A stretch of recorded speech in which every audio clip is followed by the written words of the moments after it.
stories they were left behind.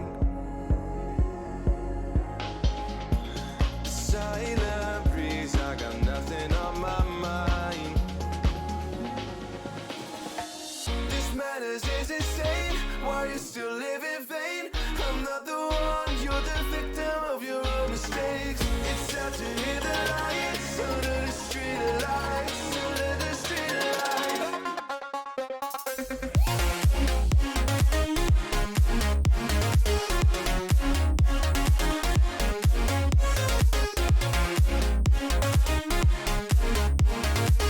I'm not the one, you're the victim of your own mistakes.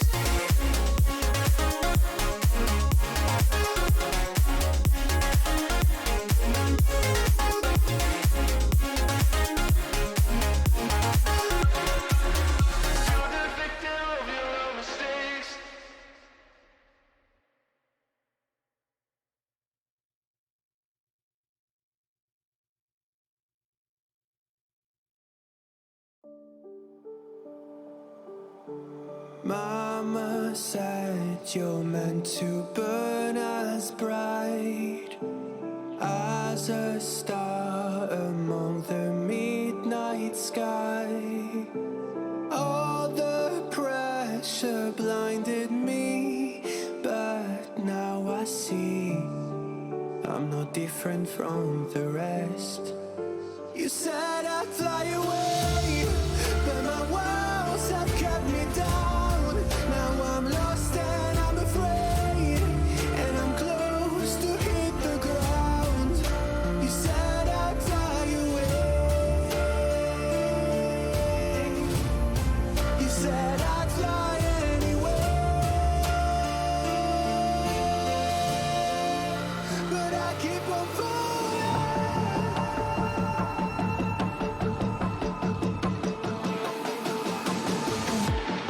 You said I'd fly anyway, but I keep on falling.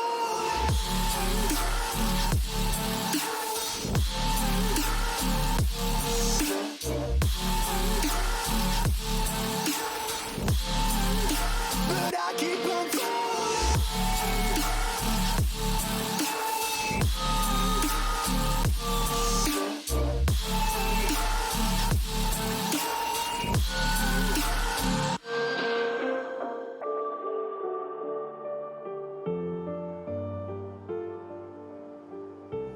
We're all searching for that open door. Show me proof that there is something more. I just hope I am okay with the choices I make. Maybe then I'll understand. You said I'd fly away, but my walls have kept me down. Now I'm lost and I'm afraid, and I'm close to hit the ground. You said I'd fly away. You said I'd fly anyway, but I keep on falling.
Thought you'd call, but you didn't, so I'm sitting here. Thought I heard my phone ring, but it disappeared. Guess I'm just losing my mind again. I tell myself to breathe in, but the darkness hung its teeth in, and its mind has got me thinking.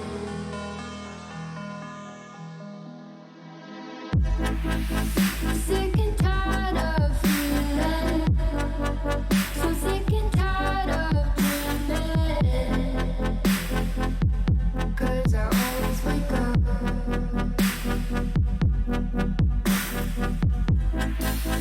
sick and tired of believing that this pain will never end. Oh, I've had enough. I've had enough. 'Cause it always comes back again. And I'm not even gonna pretend that it's okay. Constantly putting bad thoughts on replay. I really don't like living life this way, but I know that these things will never change.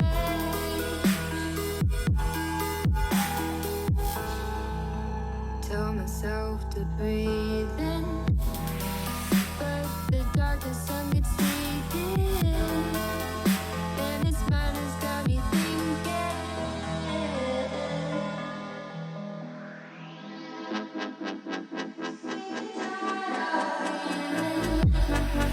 So sick and tired of dreaming, 'cause I always wake up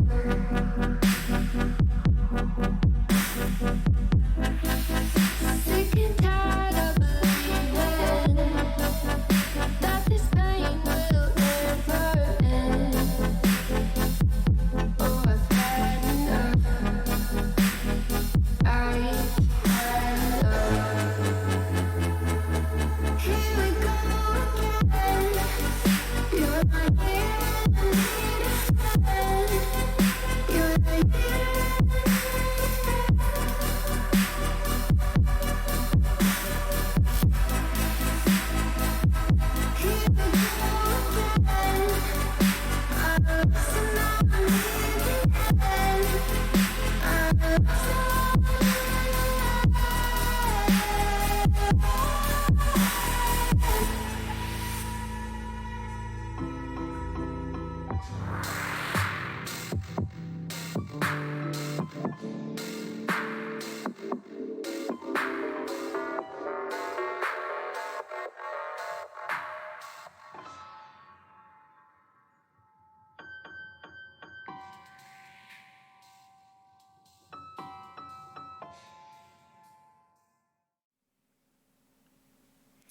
All right, hello everyone. Welcome back to what I believe is now week 8, Vespertine Vantage Cup. We're in the finals, so this will be the last stream for this tournament. And of course, if you've been keeping up with all the news, you'll know that today we have not weekend race, my god. Avalanche versus Massive. Two behemoths that have just made it all the way up to this. Joining me today, you may notice I also have a special guest, which is Jacko. As you may know, I'm the co-founder of Vespertine Esports, and I've been running this tournament here. But the man behind the scenes has been Jacko, who is also my partner in crime here. If you want to introduce yourself there, Jacko. Yeah, hello. Really excited for the matchup tonight. I think it'll be a good series. Awesome. Now, for tonight, I will be taking role of play-by-play. Jacko will be taking on color caster. He has actually played in this tournament himself, and so he has a rough idea of kind of, what to expect when it comes to these players. Unfortunately, he was on the other side of the bracket, so he didn't get to face off against either of these teams. But nonetheless, I'm sure he'll provide some amazing insight for that. Now, we are looking at getting into this game very shortly. So just as a reminder to everyone as well, this will be a best-of-5 series. Couple of things to just kind of discuss before we move in, though, Jack. what are you looking out for with this series? I know best of fives, everything kind of changes when you transition from best of ones, best of threes, and then best of fives again. Obviously, strategy becomes a really huge part in this. Yeah, so I think development across the series will be a really big deal. Between these two teams, we're going to see the bot lane be really important, I think. Hooper 1 is a really strong AD carry player, and I think Avalanche is really going to want to look to play for their bot side. Mind Goblin will probably want to play towards top side more so, and just make sure the bot side doesn't snowball out of control. Awesome. We're keeping an eye out for that for sure. Today we do have a different top laner for Massive. So Nectar in the top lane. I'm sure we'll see a little bit of him throughout these games as well. Everything else, though, roster-wise, looking to be the same. And yeah, players you all know and love that we've seen come in so far. Now we are pretty much only a couple of moments away from getting into Champ Select for the first game. But give me just one moment here. We will enter an intermission and we'll be straight back with you guys.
Okay, welcome back, everyone. Champ Select for Game 1. Just as a reminder, and I'm sure you can see it on the screen, Avalanche on blue side this game, and Massive actually choosing to take red side. So Massive did win the coin flip. They have chosen red side for this one. And here we go, taking it off. Any specific picks you plan to see for these teams here, Jack? I'll come back stronger. Yeah, I think we can definitely expect a Wukong pick or ban. Mind Goblin has been playing this champion every single game. Every chance he gets, he's going to pick it up. So that will definitely get taken away. I also think Hooper 1 might look to pick Zeri, though it has recently been nerfed. So those would be the two main picks I'm looking for in this draft. The Ahri pick as well from Dole, the mid laner there, has been banned, I believe, in every game versus him, so he hasn't gotten a chance to play at this tournament. Yeah, so, I mean, yeah, final bans coming in here. Again, we would expect to see a Wukong on this side and then potentially an Ahri on the other side. If not, they may well be picked up. And again, a team failing to ban the Wukong from Mind Goblin. Yeah, I think what we're probably going to see is Wukong picked up first from blue side here, just to take it away from Mind Goblin, and then we'll have to see what red team responds with. It very well could be what happens here. Again, we've pretty much realized how much of a absolute menace Wukong is, and they've chosen not to take it. So, look, Avalanche has performed great. They have won a single game against Massive so far in this whole tournament, when they both played in the same group together, and so maybe they're just not too afraid of it. Yep, and it's just going to be the Seraphine taken away there. Senna Seraphine is a very powerful bot lane. They're going to want to deny that immediately. So maybe Tahm Kench taken for blue side, and we do see the Wukong taken on red side as well. Yep, so Wukong, no surprises there. Another champion we have seen paired with Senna, and maybe we'll get your opinion on this one. Galio, we've seen him a couple of times with the Senna bot lane as well, just as kind of a secondary pick, I guess. Yeah, I personally don't like it. I think it's more of a pick to take if the Tahm Kench is taken away. Tahm Kench is definitely preferred, but if you need to take Galio, you have to take the Galio. And it looks like they're hovering Blitzcrank at the moment. Now, it would be the first Blitzcrank of the tournament, I believe. I don't think it's going to be locked in, but look, they could prove me wrong. We are in a best of 5, so there is time for, you know, kind of mixing it up, and there's times for being serious. Looks like they're choosing to be serious, though. Yeah, the Blitzcrank pick not looking too great there. Don't want to pull Wukong into the center for sure. Definitely would be a fun one to see. Now, this Seraphine, where are we expecting this to go? Because I know realistically she can be played in 3 different roles, you know, to a certain extent right now. Yeah, so the Seraphine can go mid, carry, or support. Generally speaking, she's probably going to be picked up here as a support, though if she gets a very good mid matchup and they'd like to take something else like a Karma to assist and add even more shields, empower her W as well, they may pivot for that angle. They have got a lot of damage already, so they would be able to run this sort of flex option. Most definitely. And then coming into these bans here, we mentioned probably expecting an Ahri ban. We did expect it in potentially the first phase, but it got through and then it wasn't picked. Swain, a great ban, though. Swain is a very good ban. Alright, we wait on edge here to see if that Ahri is going to get through. I for one, don't think I've seen it. Ahri, and another one is Orianna. I've seen Dole play a lot of Orianna, and it's been quite a display as well, so something that, in a game like this, you maybe want to take away, but we'll see how Massive's feeling. Yeah, you certainly can take the Orianna here, and it may be what they're looking to take. They're probably a Victor or an Orianna based on the Azir ban. Definitely don't want to take anything like the Orianna or the Victor into something like an Azir where it just sort of outranges you and can poke you out in the laning phase, makes your life a bit harder. And we'll just have to wait and see what this ban is. A Lux. Okay, Lux, that's interesting. Not the ban I was expecting by any means. Or no, any not at stretch of all. the imagination. But no, honestly, I've got nothing to say on that one. No reason why I could think that might have happened. But you know, we'll leave it to them, and then we'll see where it takes them, I guess.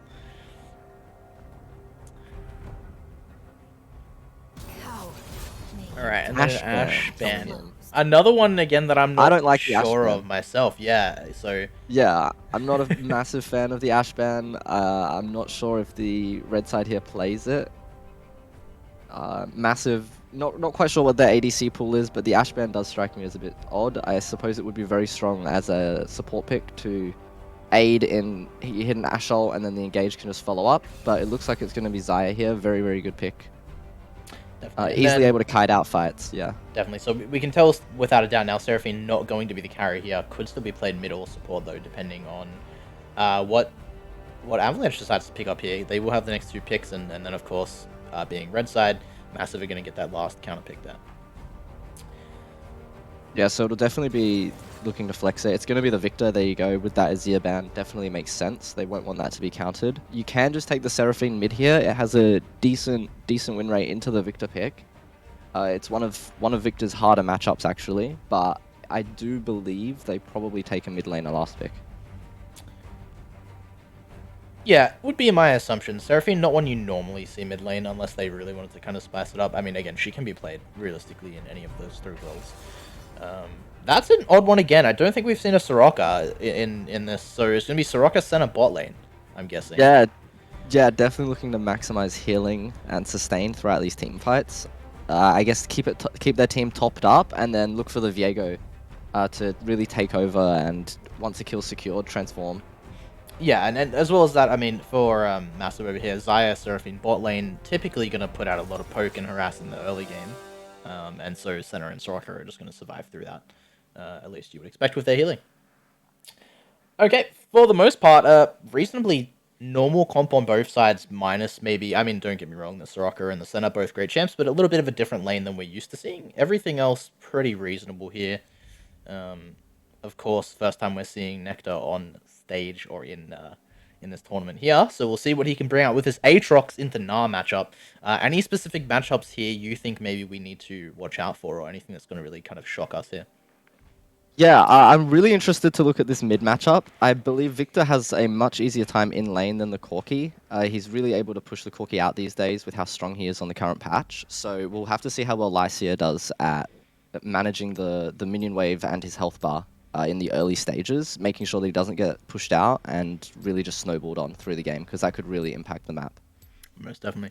Okay, we are going to be 3 minutes out from getting into game here with the delay. Any final closing notes that you can think of? Honestly, the one that I want to toss in here is, I know Avalanche is a great team. Like I said, they have picked up a game against Massive. Did they really need to let the Wukong through? And I guess we'll have to see. Yeah, I think the Wukong is going to be an interesting pick to see how they manage it. Awesome. Well, we will transition over to our intermission here, and we'll be back with you guys shortly.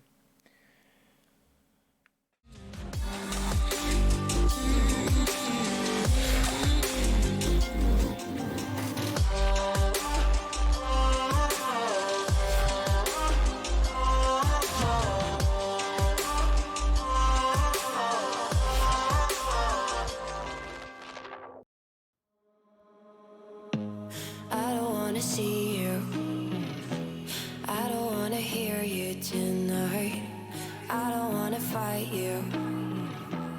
You don't wanna know if I feel alright. I don't wanna just forgive you, I just wanna be fine. I'll be waiting for a sign to light up, yeah. And your heart is out of sight. I just wanna feel mine. Hey you,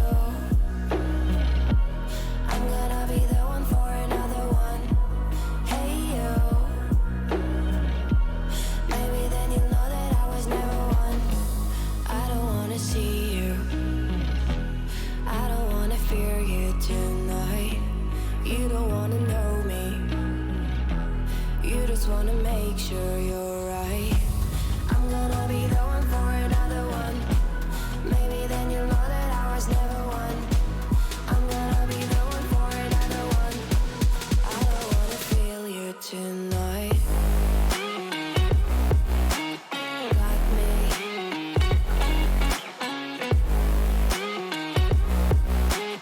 Got me.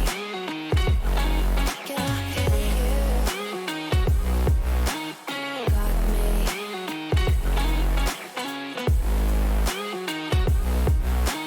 Got me. Can I hear you? I don't wanna call you. I don't wanna know what you think. I'm the one you go to whenever you feel like you're about to sink. I don't wanna just forget you, but I wanna be fine. I'll be waiting for a sign to light up, yeah. And your heart is out of sight. I just wanna feel mine. Hey you, I could become the one for another one. Hey you, maybe then you'll know that I was never one. I'm gonna be the one for another one. Maybe then you'll know that I was never one. I'm gonna be the one for another one. I don't wanna fear you tonight. Got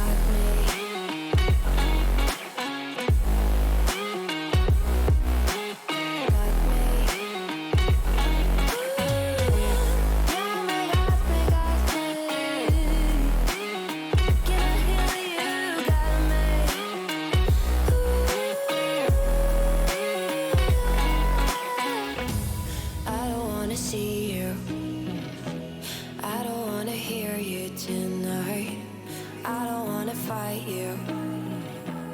You don't wanna know if I feel alright.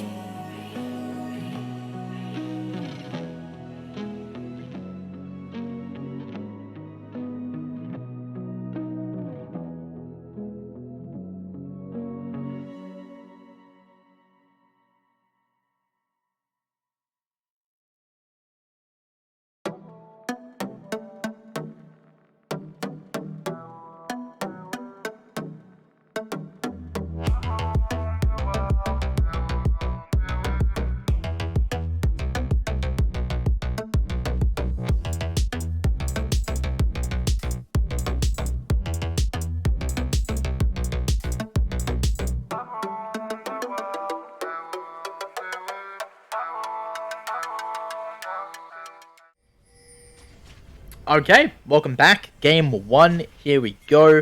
As a reminder, yet again, Avalanche blue side, Massive red side. And we can see kind of a stack coming up from Massive in the top, but more of a, not really a 5-point defense, more of a defensive stance from Avalanche here. Yeah, it's going to be 5 players going towards the top side. Victor does get first strike gold. He's going to be typing GG in all chat for that one. And dying immediately. That's Yeah, a very instantly. big play. Okay, so that's flash that's- blown as well for him, and also flash Yep. blown for Mind Goblin. Yeah, Mind Goblin trading flashes with Dole there to take the kill. Definitely worth it.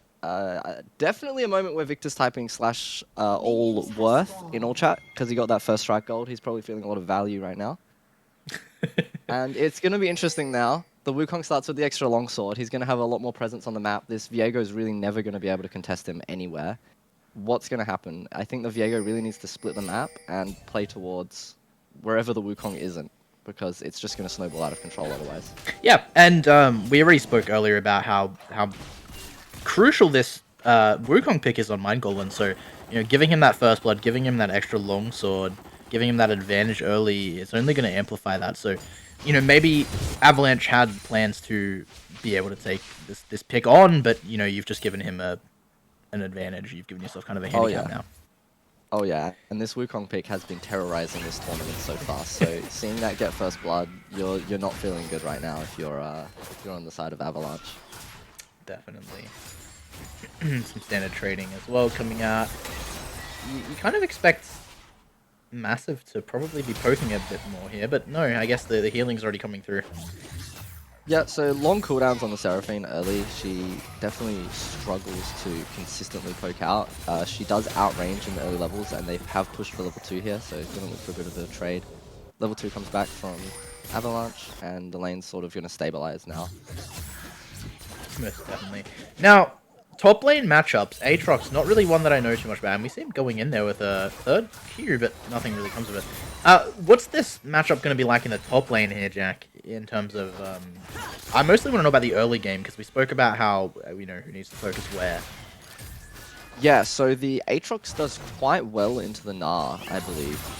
Especially the mini Gnar. He's able to reach him and then throw the chains on him, and Gnar really can't do much. You see here he's being zoned completely off the wave. Really not able to contest it when he's not in Mega form. So Aatrox going to have a bit of a free time laning, and then coming the team fights, it is a bit more even. Gnar in Mega form can definitely cause some chaos in the backline. So it's really going to come down to how they lane, how they manage their waves. And yeah, here, you just see that Aatrox is going to keep bullying the Gnar off the wave. Nothing he can really do. He has to E away and then chase back for the trade.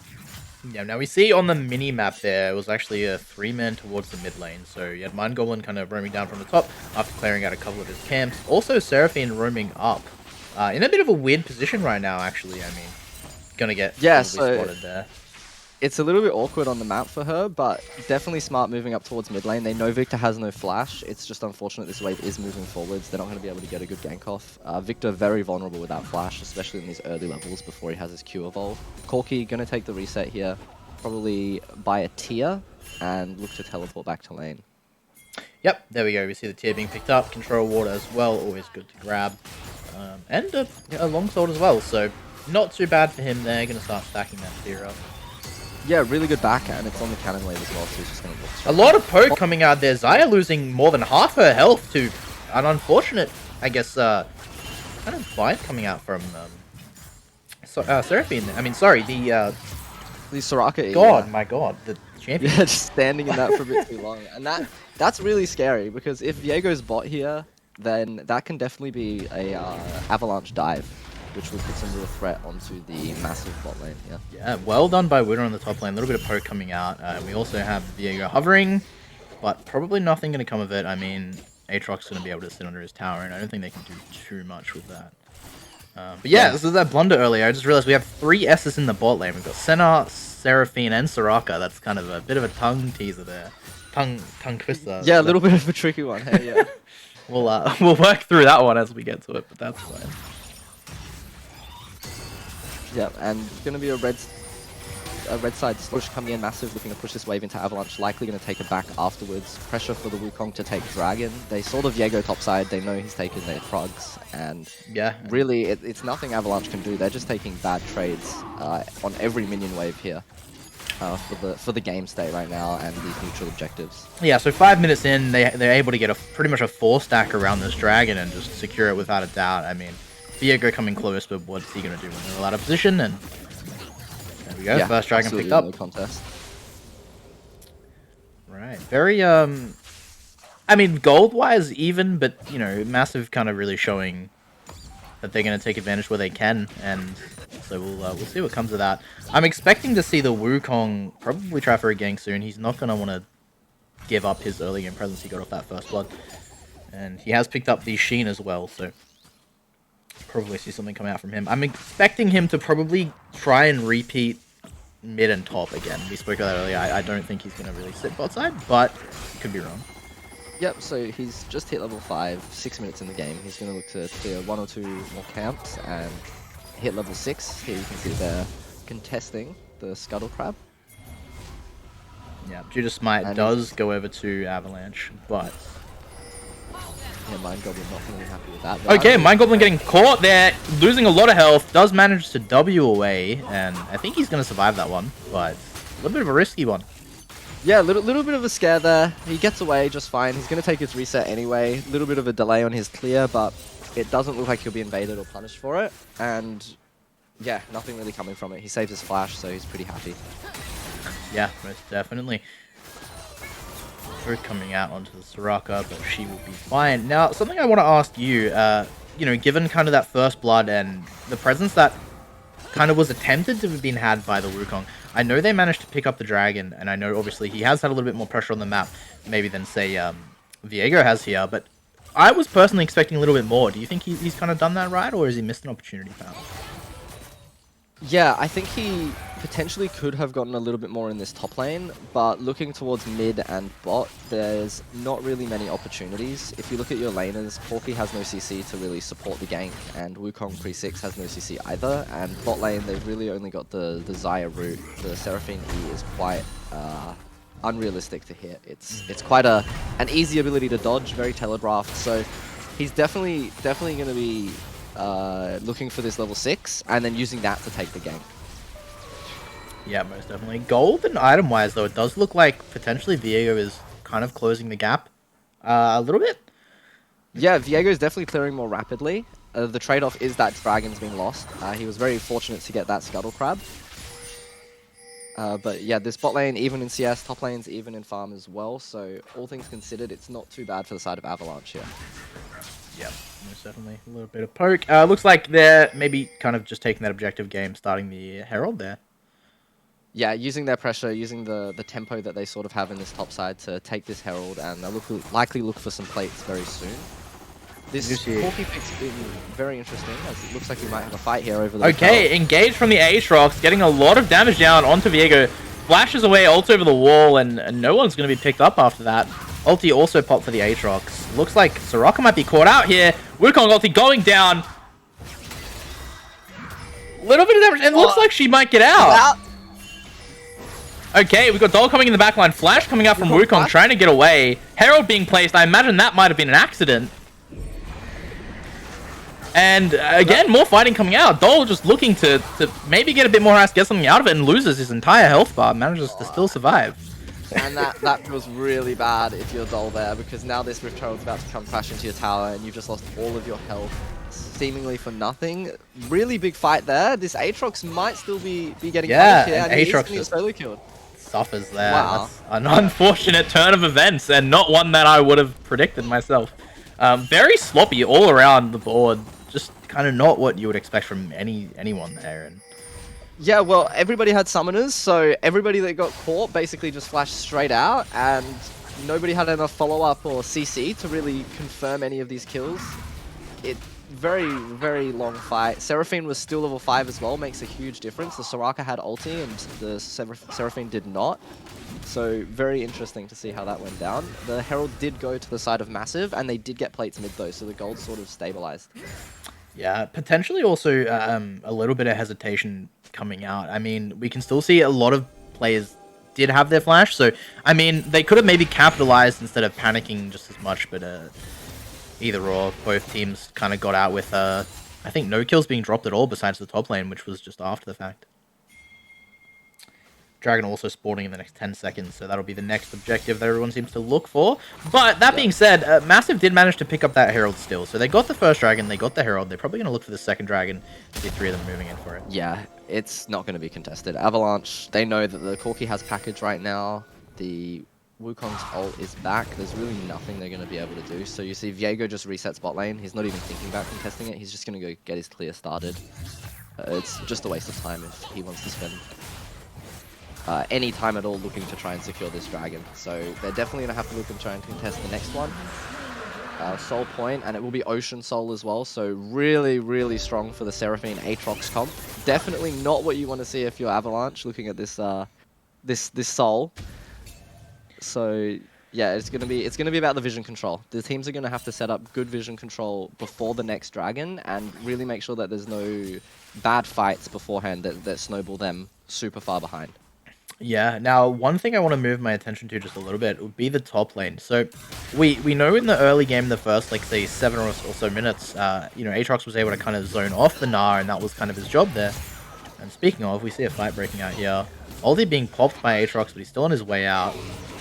You have Viego here for support. I don't think they're going to be able to get him, though. Yeah, they back away. But yeah, that's exactly what I was just about to mention, is the fact that it seems like Mini Gnar just kind of playing his zoning correctly, kiting as well as he can, and actually kind of evening out trades even when he's in Mini.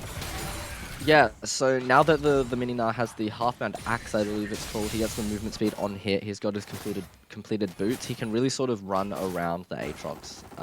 Really, he's just allowed to run laps, and it's hard for the Aatrox, especially now being down a kill and 30 CS.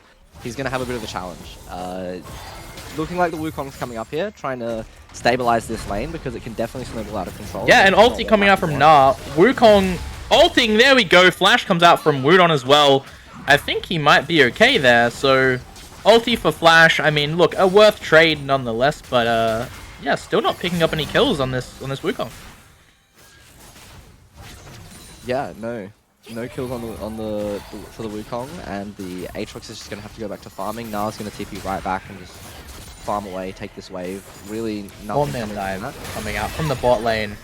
Xayah popping ulti. Does get silenced there though, and TP coming out from Lysea manages to get everyone to back away. Yeah, really good defense there from Massive. The teleport scaring Avalanche off, but also a very nice attempted dive, and they're showing a lot of restraint there to not commit and really throw the game away. They looked for it, and they realized that it was a little bit too overzealous, and they've backed up really well. Yeah, and that's one thing I've noticed coming out from, I mean, mostly Avalanche, to be honest, for this tournament. It's kind of just the word I've been using is almost discipline. They kind of know when they can and can't take things. That's been, I think, their biggest strength in this tournament is, you know, not overcommitting to things that they shouldn't be overcommitting to, and waiting until they find that perfect opportunity. And I think that is, like I said, their biggest strength in this tournament so far.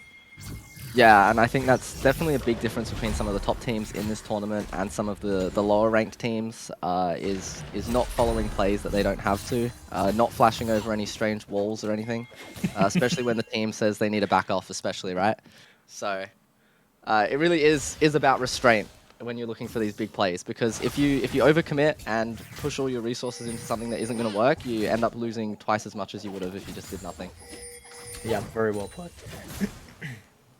Hitting that point in the game now where you know, teams are kind of starting to group to an extent. Lane swaps coming out.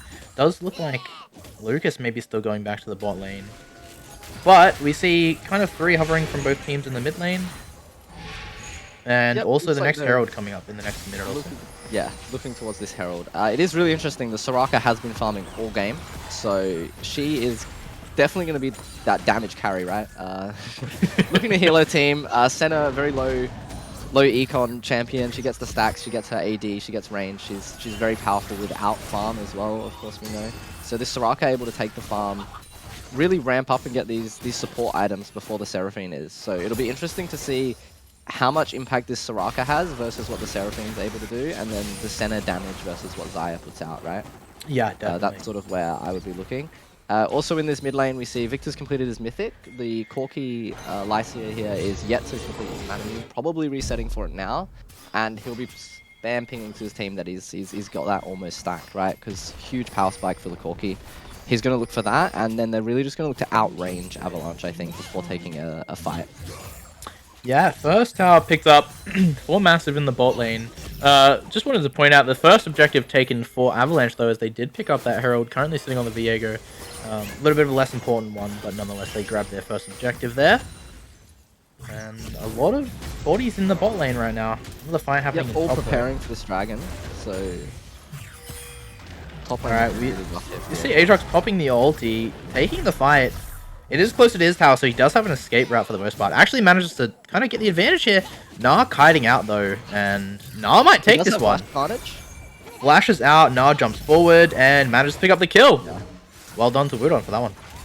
Yeah, and that's just huge, right? Aatrox fighting in the minion wave, really overstepping, I think, and we're gonna have another fight here around this dragon. Yeah, a little bit of poke coming out, Dole losing a little bit of his health. I'm sure he'll probably be able to get healed up by his bot lane. No, he gets engaged on by the Wukong, flashes out, Seraphine ulti gets whiffed. Second ulti coming out from Wukong, manages to pick up a kill, flashes out, but he will die to Viego. Yeah, massive engage there, really, to just take that fight, and oh, it looks like Wukong jumping in the backline loses. Oh, sorry, that was Viego as Wukong jumping in the backline, losing majority of his health. And will now just kind of back away, maybe not the play that they needed. Yeah, and it's going to be interesting to see what happens here. Of course, the Soraka is able to heal up this Viego. They're potentially still able to contest this dragon. Does Mind Goblin respawn and come right back? This Herald's going to go down, pressuring this tower. It looks like Avalanche may have secured this dragon, and at this point in the game, I would be very nervous as Massive. It feels like things should definitely start going sideways really quickly. Yeah, definitely seemed like they could spiral out of control. They should be able to pick this one up without too much contesting. Smite coming out, and they pick the dragon up. Seraphine flashes forwards. There we takes the go. Soraka. So Soraka drops. One thing to note as well, Shreddy did waste flash. Well, not waste, but use flash to go over the wall. Hooper losing all of his health Yep. to the Massive Corki. Shreddy low as well. What is Dole doing on that With the low positioning? flash. And he's just going to fall as well. Another fight breaking out of the really mid lane, good and it looks like Aatrox losing a lot of health here, but yet again, we know how much he heals. He might still have the advantage here. We're not going to lose Mega Gnar in a moment, and I don't think nothing will come of that one. But wow, what an insane fight, and yet again, I think for the second time this game, Dole just being caught heavily out of position for a single ability. I don't think it's worth the trade there, buddy.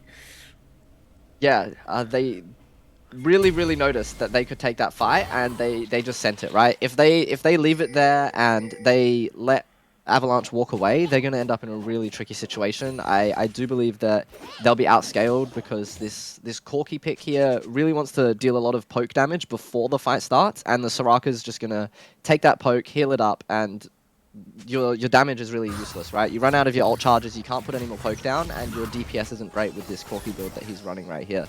So unless the side of Massive can really deal large amounts of burst and kill people before the sustain comes through, they're really struggling in this later stage of the game. Yeah, definitely. I mean, we can see the Victor kind of a little bit further behind. The Corki obviously got that strength right now, so they are going to look to do that for the most part. They've got a reasonable amount of poke, and then they've got the Wukong to go in with the engage as well. And it is working for the time being, but how long can they hold on to that? We know Victor gets quite strong in the late game as well. Little engage coming onto the bot lane here. Aatrox losing almost all of his health, might burn away, and I think he escapes with possibly at most 10 health. Yeah, very lucky to escape there. You'll see the Corki's matching this Gnar, who's going to flash away here, and the Aatrox has been sent to match this Victor. And that's just a byproduct of the fact that this Gnar is absolutely dumpstering all over Nectar here in this top lane. It's not really close in this game, unfortunately, for the side of Massive. And they're feeling that pain in the side lane as it just keeps getting pushed down. Nothing they're doing to respond right now is really working. Yeah, most definitely. And I mean, look, you know, every team's going to have a losing lane. At the moment, it's mid lane losing for Avalanche, but, you know, top lane winning for them. So keeping gold relatively even. I mean, this entire game, we've been within 500 gold of each other at every point. You can see a 200 gold deficit is all we're at right now, which is quite amazing 20 minutes into this game. A little bit of poke. Gold lead being so close for so long makes it very interesting, especially having the gold split between this Xayah and this Soraka. I am very excited to see how these fights play out once there is a true 5, and can the side of Massive manage this Mega Gnar once it jumps in.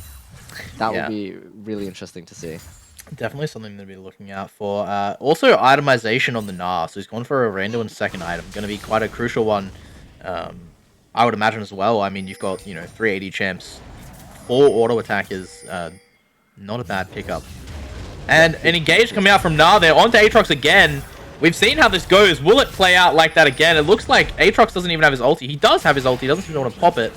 And I'm going to guess maybe, yeah, Aatrox is guessing. An engage coming out from mid lane. Seraphine hitting the ulti. Xayah also using her ulti, but not managing to hit it. Viego whiffs his ulti, and now Wukong just going in. Doesn't manage to pick up. Wow! The healing coming through from the Soraka and the center there. And Shreddy will walk away with more health than he started with. Yeah, it's disgusting, really. This Viego should be dead 1,000 times over, but the Senna and the Soraka healing is just way too much, and that's going to be a recurring theme. Anti-heal did get nerfed on this patch or the last patch, I believe, so healing is ridiculously strong at the moment, and I think that's really defined these picks here. The Seraphine heals a lot, Aatrox has a lot of healing, Senna and Soraka all looking to just top up their teammates' health bars, and Gnar may be caught out here. Here we go, Mind Goblin coming in. He doesn't have the ulti, so Gnar turning Mega might be able to maybe ult them away and just kind of be on his way. We do have Dole nearby. There we go, ult into the wall. Doesn't manage to stun them with it, I don't think, but he gets the stun off anyway.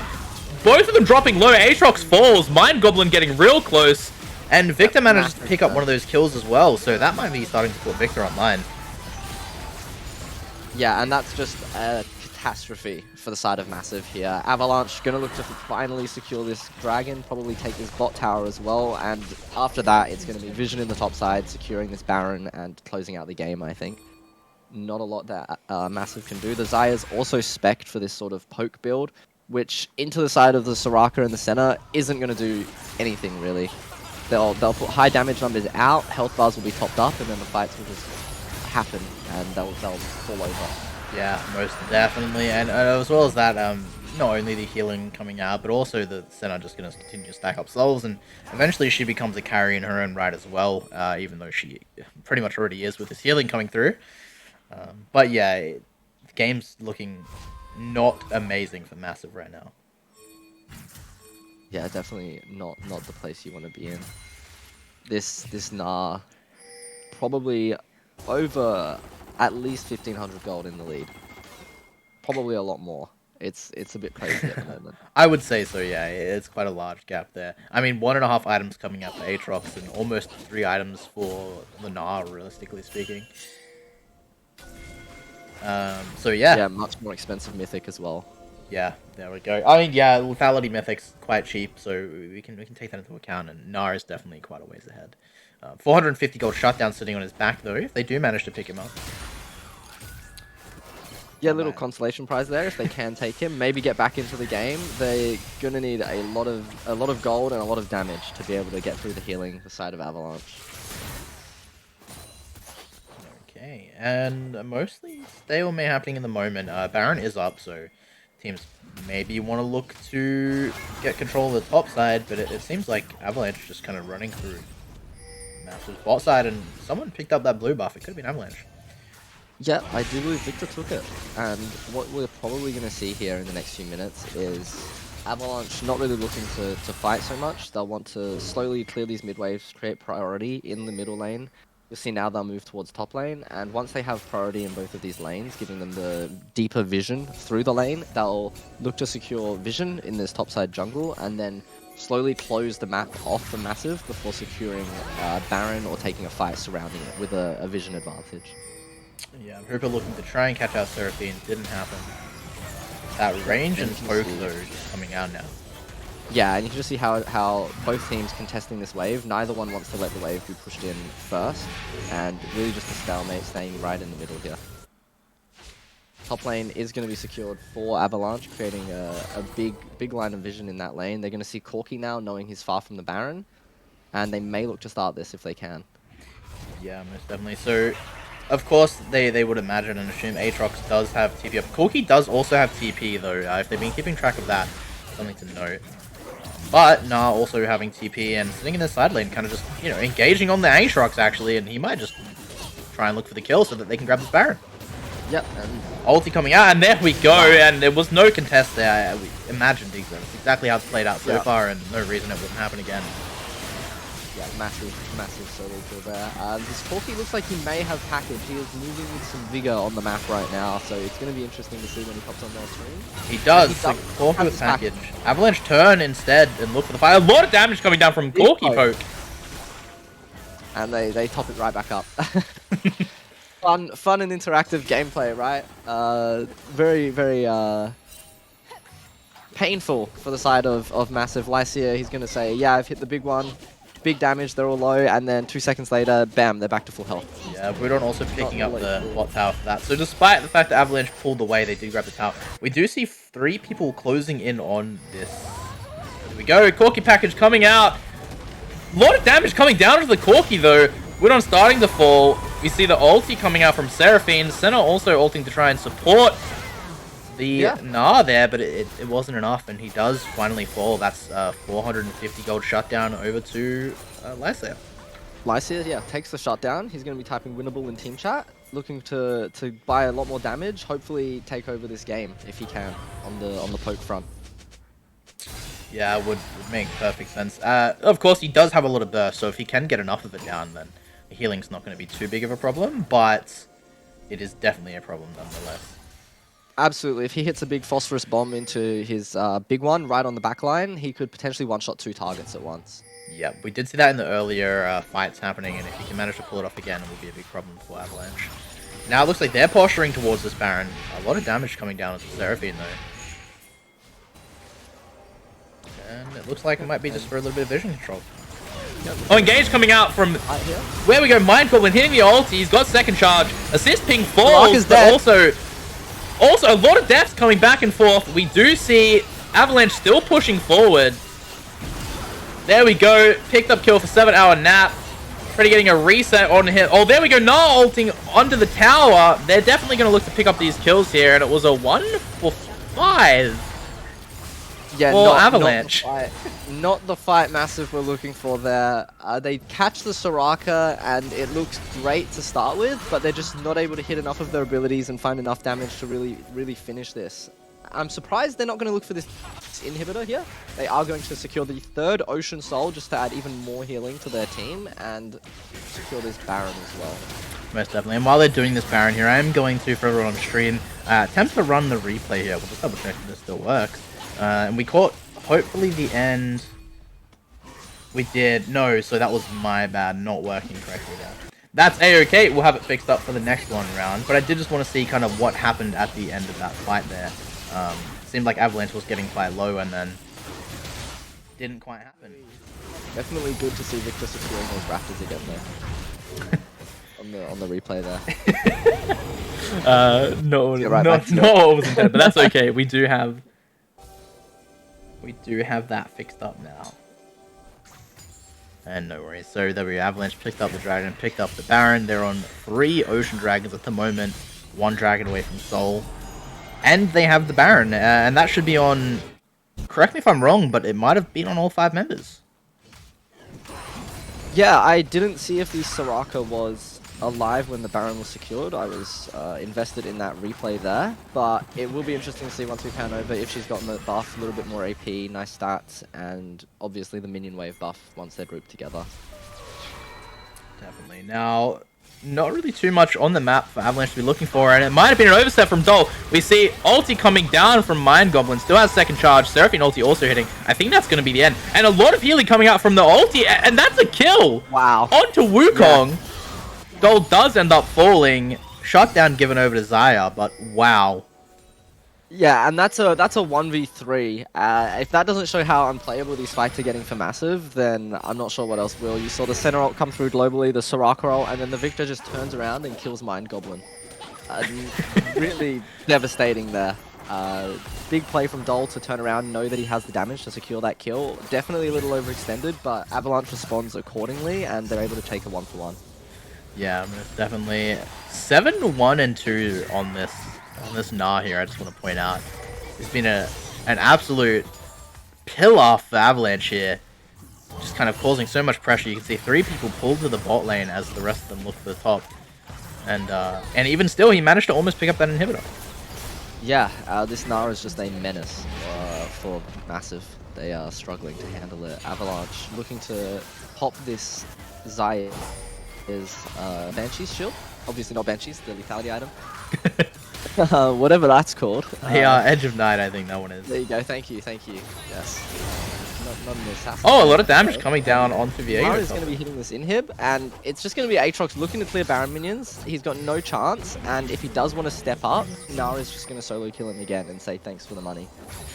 Inhib drops. He's going to look to charge his Narbai here. They're going to look for a big group on this mid lane, take a last fight, and if they secure the win, that will likely be game over here for Massive.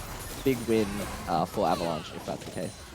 Yeah, we still see Nah sitting in base. He doesn't want to back out. He's gonna get engaged on, but it doesn't matter. I mean, he took no damage, and there goes a third of Mind Goblin's health bar. Yep, he's living rent-free in the red team base right now, and nothing they can do to stop him. He's got his Force of Nature, got his Randuins. He is tanky on all fronts, and the amount of gold that Massive's carries have right now just isn't enough to get through his defensive stats and his massive wallet. Yeah, no doubt about that. He's looking to pick up his final item of the game as well. Does grab the half-bound axe, and not too sure what he might be looking with that one. Yeah, it's an interesting purchase. Maybe looking to go into a Wit's End. Not quite sure. And Avalanche going to take a reset, spend the rest of their money, and come back out onto this map strong, using this bot lane prio from the supers, putting Nah top, and they'll likely group as 4 mid here once they're all done clearing their jungle camps, maximizing their profits. Definitely. Something to keep in mind, Dragon up in about a minute 10 as well. So if they do manage to get that bot prio from their minions, grab that mid prio, depending on how the fight looks, they could always fall back on that one, pick up the soul as well, give themselves a little bit more security. Yeah, absolutely. 60 seconds away now, so really it's up to them. They're going to have to decide whether they want to force this fight mid lane and take this gold lead and show Massive what they can do with it, or they're just going to play it slow, clear these waves, take the dragon, and then take the fight later on. Either way, Victor starting to become a bit of a problem, as we saw in that top 1v3. I mean, the only assistance he had was the cross-map ultis, and without a doubt, over the next couple of minutes, he's just going to become scarier and scarier as well. So I don't think there's a world here where Massive wins a fight. If they manage to get a pick, that's great, but that might be their only chance, I think, at this point. Yeah, and the Edge of Night goes down there for the Xayah. This Victor build, very interesting. He's gone the Liandry's into a Lichbane and then a Rabadon. So the Lichbane giving him a lot of single target damage when he presses Q and then auto attacks with that laser. Really probably able to one-shot this Xayah at the moment, really blow her up in a team fight if she ever gets access, and deal a lot of single target damage to this Wukong if he ever does jump in. Avalanche opting for the dragon. I think they'll pick it up, yeah, uncontested there. So yeah. Massive did want to move in, but they just didn't respond fast enough. Yeah, and at this point you're looking at 4 Ocean Dragons, Ocean Soul, Senna, and Soraka healing, right? No amount. There we go, package coming from Corki. Does get the flash out of Dole. Shreddy just sitting on the package there, losing half of his health. But he'll just be healed straight back up, so I'm sure he doesn't really care too much about that one. Yeah, they have a walking fountain out of base right now. He is going to commit to the reset, probably buy a Chain Vest or BF Sword, just a Ruby Crystal, 200 health, nice and easy. Gonna step back out of this base, gonna take Baron, really taking it slow. They know they have this center pick here, it's scaling infinitely, right? They really don't have to force anything. They have time on their sides. Yeah, most definitely. And it looks like they're probably going to opt to try and grab this Baron and maybe end off that. I see a couple of pings coming out on that. Obviously, a little wave pro pushing in. Super's probably going to stop spawning soon as they in him respawns in the bot lane, but they do still have the Supers there for Prio as well. See where they move from here. A little bit of an invade coming out. They do manage to steal the red buff away with the Q smite. And they're looking for a potentially engaged? No, it looks like they're falling back on that one.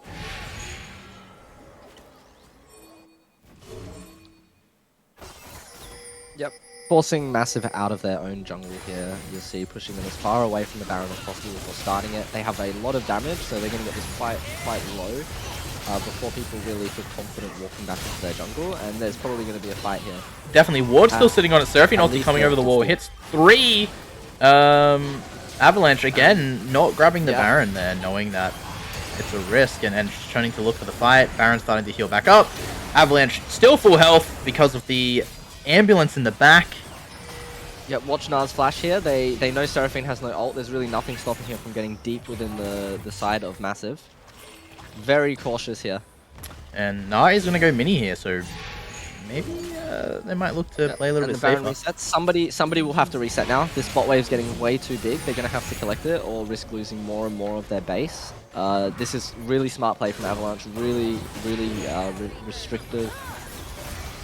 And yeah, it's just going to be the Viego zoning. They're going to think they're not on the Baron, and I think they've realized now that it's a little bit late. There we go. And I think a miss smite, but that doesn't really matter too much because they do still pick it up. Hooper securing that one for them. And yeah, very well played, very calculated. Had no choice but to have a back coming out from Massive. Lysair backed up there, and that just gave them the priority they needed. Yeah, and looking at the Viego build as well, it is going to be the Frostfire Gauntlet with the Randuins and a Bork. So we have tank Viego in this game. He knows that his job really is to sit on the front of the fight and just take these massive heals from his teammates in Hooper 1 and Assist Ping. Looking to really just, run amok in the fights, knowing he's practically invincible with how much healing he has coming out. There we go. He's engaging in a 1v2 here. Does lose a reasonable amount of health. We know how tanky he is. Stopwatch being popped, and he'll just leave. Seraphine also blowing her ulti. Yeah. Wow, a lot of souls just dropping there for Hooper. Almost wins the 1v2 as well, healing up in that stopwatch. And yeah, this Zaya's build right here, it's a poke build versus healing. You're going to see big bursts and then nothing for a couple of seconds, while Avalanche just gets time to really sustain. Alright, an attentive engage looking from Nectar there.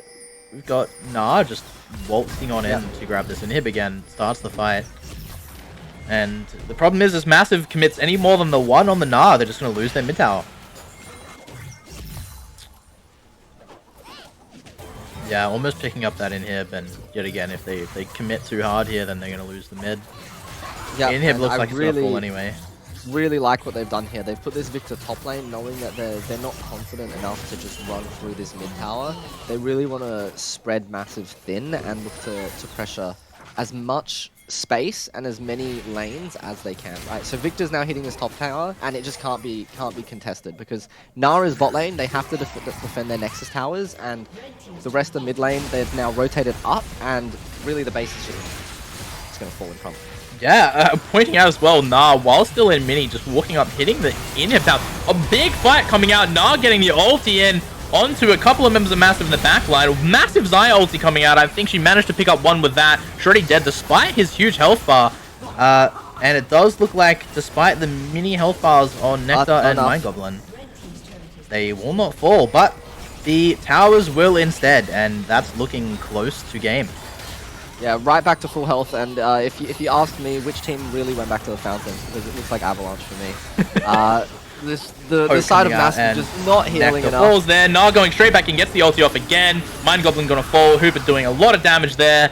Woodon, again, absolute pillar for Avalanche in this game, just in the backline, beating down on Lysair. They pick up the kill, they pick up the Nexus, and that's gonna be game 1 for Avalanche. Yeah, very, very good game there from Avalanche. Very, very clean, constrained gameplay. Very happy with that performance. Yeah, awesome, amazing. And again, we were at 15, almost 20 minutes in, and the gold was almost even, and then they just kind of took it away. Just going back to the point I made before, where they're very disciplined in what they do. They find the opportunity, they find their win condition, and they really kind of nail down on it. They've definitely done that again in this game here, and I'm excited to see what they do for the next 2 to 4 games, depending on how well this goes. Yeah, definitely looking forward to it. Awesome. We will jump over to intermission for now, but we'll be back with you guys very shortly for game 2. Hollywood hoes never notice. Can't get back on. Girl, I miss you. Can't get back on. Girl, I miss you. Somehow I woke up out in Beverly, fucked up, smelling like that bourbon. And I end up alone. I'm not certain. Yeah, the girls impolite in the club every night. That's how it goes when you Hollywood perfect.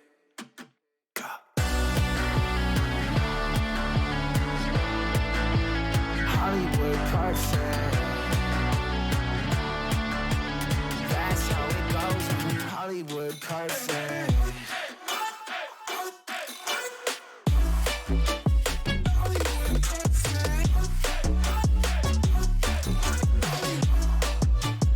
Somehow I woke up out in Beverly, fucked up, smelling like that bourbon. How'd I end up alone? I'm not certain. Yeah, the girls impolite in the club every night. Somehow I woke up out in Beverly, fucked up, smelling like that bourbon. How'd I end up alone? I'm not certain. Yeah, girls impolite in the club every night. That's how it goes when you're Hollywood perfect.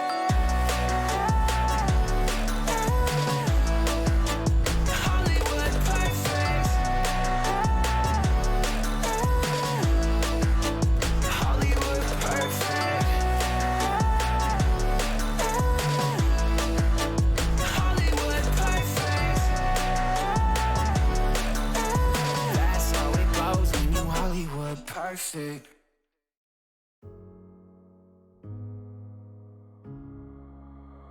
Oh darling, if I had bought you flowers, would you still be here by my side?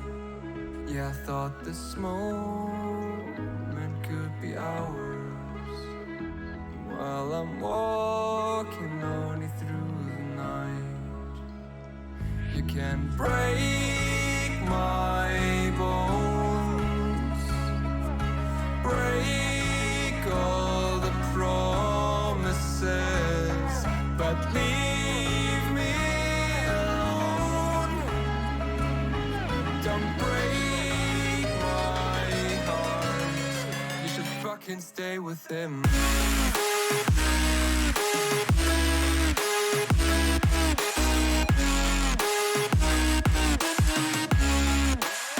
Stay with him.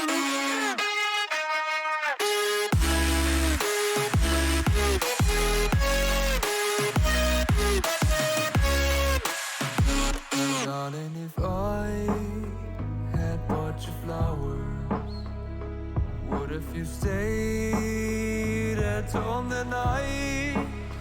Yeah, I've been lonely counting hours while I'm blinded by the light. You can break my bones, break all the promises, but leave me alone. Don't break my heart. You should fucking stay with him.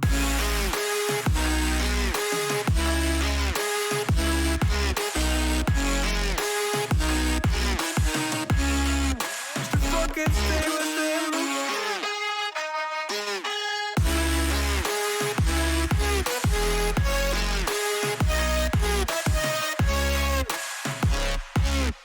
Break my bones, break all the promises, but leave me alone. my heart.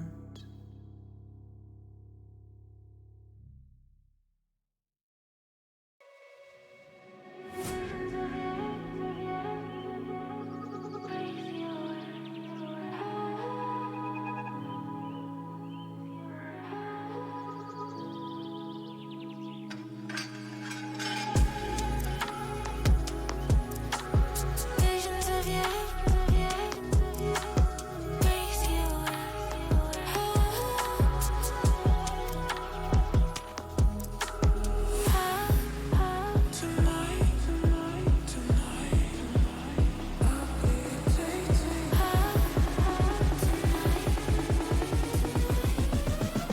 I'll be irritating.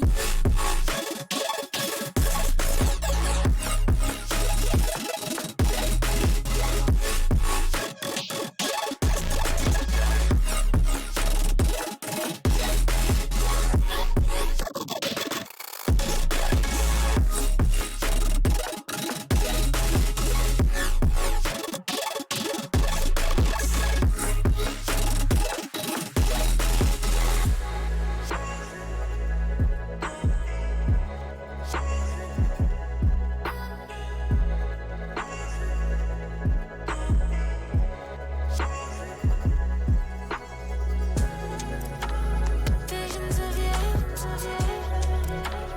breathe you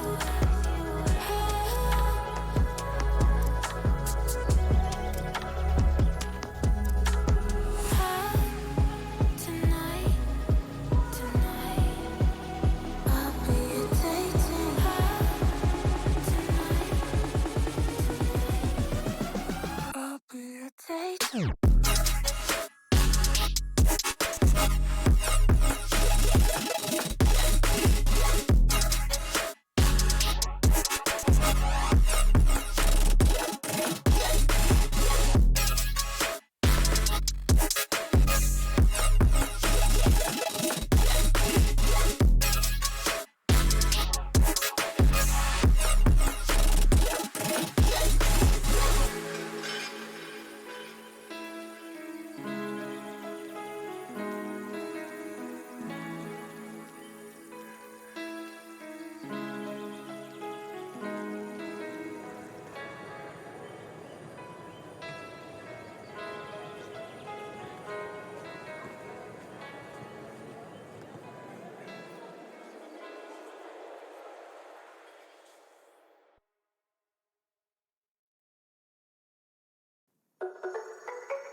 Let me go, there's no doubt. Gotta get out of this small town. You took my heart from me, now you're everywhere I see. Set me free, let me fly. Let me find new kinds of highs. We're just wasting here, waiting for another year. We both know the score. We've been here once before. So many words unspoken. You took my heart, it's already broken.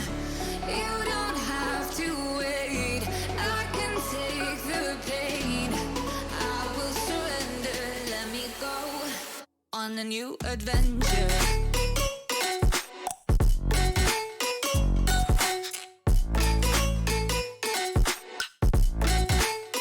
On a new adventure.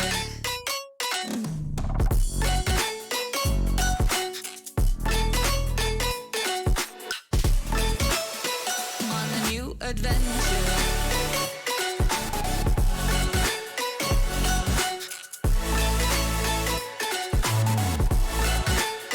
On a new adventure.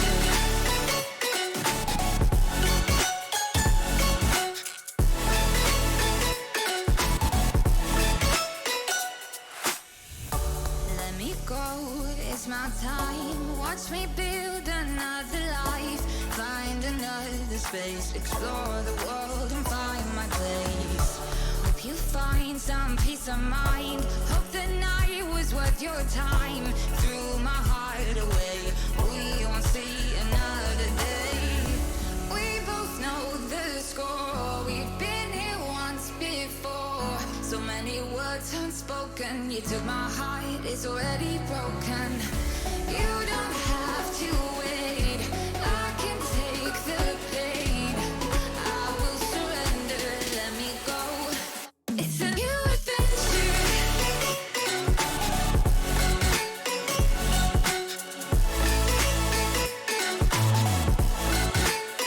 On a new adventure.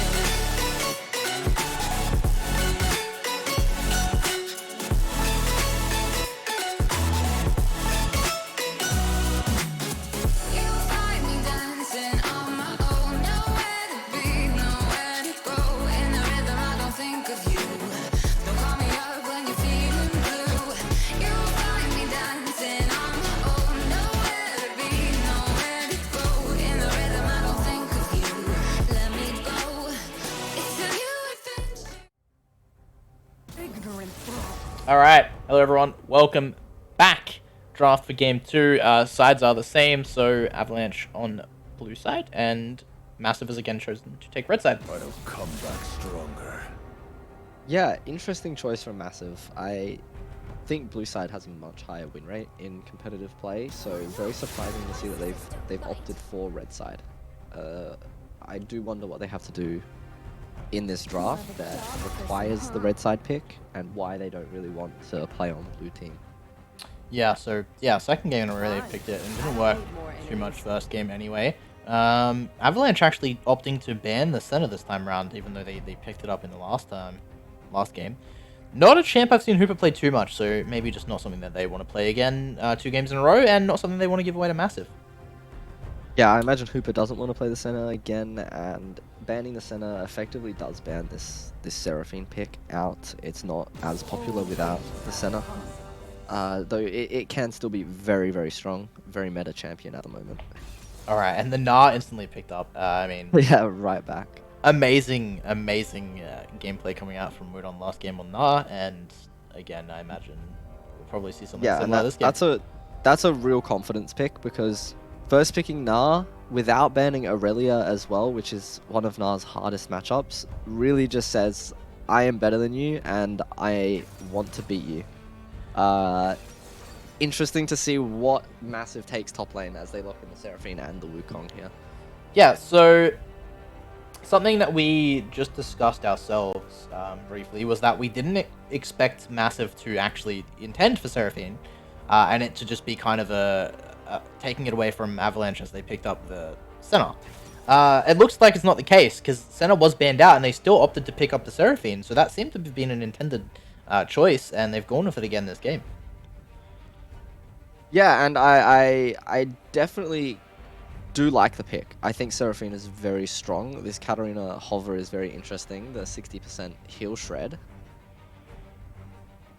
will change to the Zeri. Makes a lot more sense here for the side of Avalanche. Hooper, of course, loves the pick. We mentioned last champ select that we'll likely see him play it tonight. And it's going to be up to Massive to respond here. Probably taking their AD carry. If not, maybe taking an Aurelia and trying to throw that top lane and win the 1v1 lane. Yeah, so a couple of different options they could go with here. Excited to see the Zeri though. So, look, as good as Senna is, and as nuts as the healing was, and as well as they played that lane, you know, I'd much rather see Hooper on a champion like Zeri, and we're going to get to see that this game. So, Yeah, and Twitch pick here for Lucas in the ADC position. Karma banned away. Don't want that given to assist ping. Don't want him playing that with Hooper's Zeri. Azir ban, yep, coming through. Might want to take Victor again. I'd expect Victor to be banned away here. Likely would force Avalanche onto maybe a Corki pick as they hovered before. yeah. Yep, there you go, Victor ban. And we'll see what the final ban coming out here is. What's your opinion on Twitch? So I think we've seen Twitch played... I could be wrong in saying this, but I think it was played by a losing team in one of the semi-finals. It's kind of like a last-ditch effort. I don't know, obviously we're only at game 2 here, but it's like a last-ditch effort to kind of go for like a cheese lane. Didn't work out. What's your opinion on Twitch in general? Because he hasn't been played in this tournament as just a standard ADC, in my opinion, just yet. Yeah, I think he's really strong. He's very popular with Seraphine on this current patch. He's got a weaker early game because of his range. Though if he's able to stack up his poison, he can certainly put down a lot of damage with his E. And it is going to be the Seraphine mid here, which I think is a very smart choice. We get the Twitch Lulu bot lane. That does mean they're going to be able to polymorph this Gnar, the Viego, or even the Zeri when she tries to run away. Very high value targets here. Renata Hover, interesting choice. Could be really good to deny this Wukong engage, but it may just be a Nautilus lock-in here. Yep, so there we go, Nautilus there. And one question you might know the answer to. Renata on Twitch as he uses ulti, is that just going to apply to kind of everyone and just kind of put the poison down? Or what's the interaction with that? Yes, it will. It will.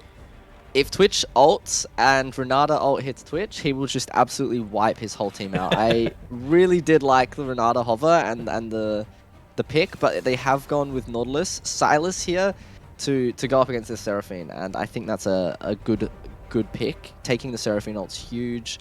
Lulu ult's not the worst. Wukong ult's pretty nice to have. It's sort of a dead lane for the Silas and the Seraphine. There's really never any kills should happen if both laners are playing it correctly. And a Shyvana hover here would put the Wukong into Gnar top lane. I don't like it. Could still be... I mean, I don't disagree, but it could be a Shyvana top. Yeah, and it looks like it might be. So something we have seen once before at this tournament. Shyvana top lane. It went very well, I'll tell you that much. Yeah, it can be very strong. I'm personally not a fan of the pick. We'll have to see how the matchup plays out. I'm not sure Gnar into Shyvana, but obviously Gnar's going to have the range early. I imagine Shyvana's just sort of going to get smacked on the head while she tries to farm. Come level 6, maybe she's able to do stuff with her dragon form. I do imagine it will be AD or a sort of tank Shyvana build. No AP coming out of the Shyvana, I hope. And Massive will really look to teamfight inside of this Seraphine W, use this Twitch ult range, and really kill Avalanche before they reach them. Avalanche, they're going to look to just go all in, balls to the walls, throw themselves on top of Massive, one-shot the Seraphine and Twitch, and then that'll be game over. So that's sort of what each team wants to do. We'll have to see who executes it better. Definitely. I'm excited to see Dalt on the Silas. So Silas, a champ I do enjoy watching being played. A champ I know you enjoy playing a fair amount yourself. Absolutely, I love flipping games. Be interesting to see how that gets played out in this game here. If you have any closing notes, we will be switching to intermission. So anything to add to that, or we get to wrap that one up. Yeah, I guess I'm just excited to see this Wukong played again into the Viego. See how these two do on the same matchup, game after game. See if there's any differences in pathing. I know the Wukong got out pathed. We'll have to see how that goes in this next game. Yeah, definitely. And he had that first blood to help him out too, which didn't really end up helping all that much, I guess. So we'll see what he can do this game. We'll be back with you guys shortly then.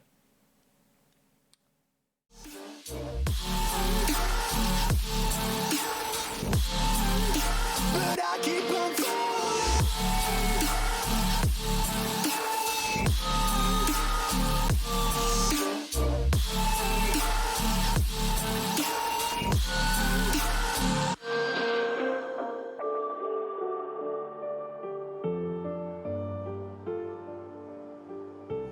We're all searching for that open door. Show me proof that there is something more. I just hope I am okay with the choices I make. Maybe then I'll understand. You said I'd fly away, but my walls have kept me down. Now I'm lost and I'm afraid, and I'm close to hit the ground. You said I'd fly away. You said I'd fly anyway, but I keep on falling.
Okay, welcome back everybody. Game 2, here we go. 5-stack in the top lane coming out from Massive. Yet again, as a reminder, Massive taking red side, Avalanche taking blue side.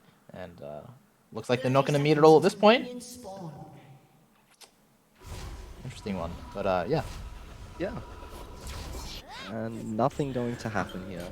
Very sad for Massive, looking for something. Maybe that's why they picked red side, for a bit of top side cheese, but we'll find out.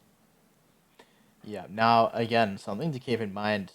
Mind Goblin did pick up that first blood last game. I mean, look, he still very well could get it this game, but a much more even playing field if he doesn't for Avalanche, and they managed to really hold on despite that first blood anyway. So we'll see what Massive can maybe do a little bit better this game, or if Avalanche is just going to show that they are potentially the better team. We'll have to wait and see.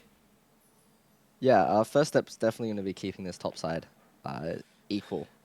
Second will be making sure that this Seraphine doesn't get run over by the Silas.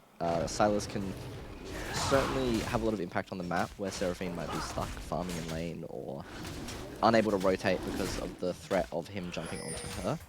So just going to be about neutralizing waves, keeping it even, and making sure things don't snowball. Alright, we already see an engage coming out. A bit of a stutter step, and probably loses more than he intended there on the Silas. But nothing too major. Engage coming out from assist ping lower. Both bot lanes still level 1, and yeah, they lose that trade as well at the moment. Potentially not, actually. Twitch did take a little bit of extra damage there, and I guess it'll be somewhat even. Now, I do think waves are looking also pretty even.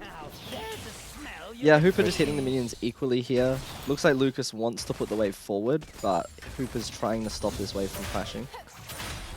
Okay, Dole's lost a lot of health in the mid lane. Yeah, yeah.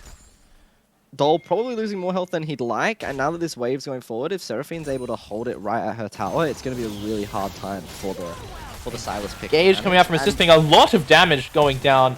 Flash coming out from both supports. Ignite being popped as well onto Lucas. He does flash away. Viego just around the corner though, and Massive not backing up in time. Mind Goblin also just around the corner. We see an engage coming out from all fronts. That being said, First Blood goes over to Shreddy, picking up the transform onto the Twitch now. Hooper's gonna fall. It was a double kill for Mind Goblin, but... Oh, sorry, not for Mind Goblin. For Shreddy there, he's now transformed into Lulu though, and I don't think it's gonna help him out. He's just Lulu running away. Yeah, I would say very, very poor from 7-hour nap there, overstepping when he really doesn't need to, and they end up in that 2v2 taking a really bad trade. This massive wave will be somewhat collected here by Hooper, probably giving him a CS lead, a little bit of an XP lead, and that's just really painful for Massive spot lane here. Mind Goblin does take a kill, he's going to be happy with that, but you've also got a 2-0 Viego now on the map. Yeah, very scary stuff. Viego getting a lead early, not what you want in this scenario. He played from behind last game, now he's going to play from ahead, and we'll see how that goes. Still though, Mind Goblin picked up a kill and an assist, so maybe sitting mostly even at this point. The second kill for Massive did drop onto Lulu, so probably not where they wanted that one. No, definitely want that on the Twitch or the Wukong. A little unfortunate that the Lulu takes it, but at least there's a little bit more gold in this bot lane. Maybe they can use that to take some better trades or dodge some water hooks with these boots. Definitely. Now we've got Shreddy backing and resetting here with the gold he got from those kills. Picks up a recurve and a pickaxe. On top of Mind Goblin's Sheen and Longsword. Yep, and gonna be this top wave slowly moving forwards here. The Shyvana trading farm pretty well, not losing too much health with the Doran's Shield able to sustain. Bot wave is just collecting a wave at the moment. Both mid laners have used teleport to reset and come back into their lanes as Sails looks to take a reset here. Alright, we do see Shreddy in the top lane. Nectar already losing a lot of health. Ghost gets popped for the Shyvana. I think he's just gonna fall practically solo. Shreddy does just pick up the kill though, and that's 3-0 on this Viego killing spree.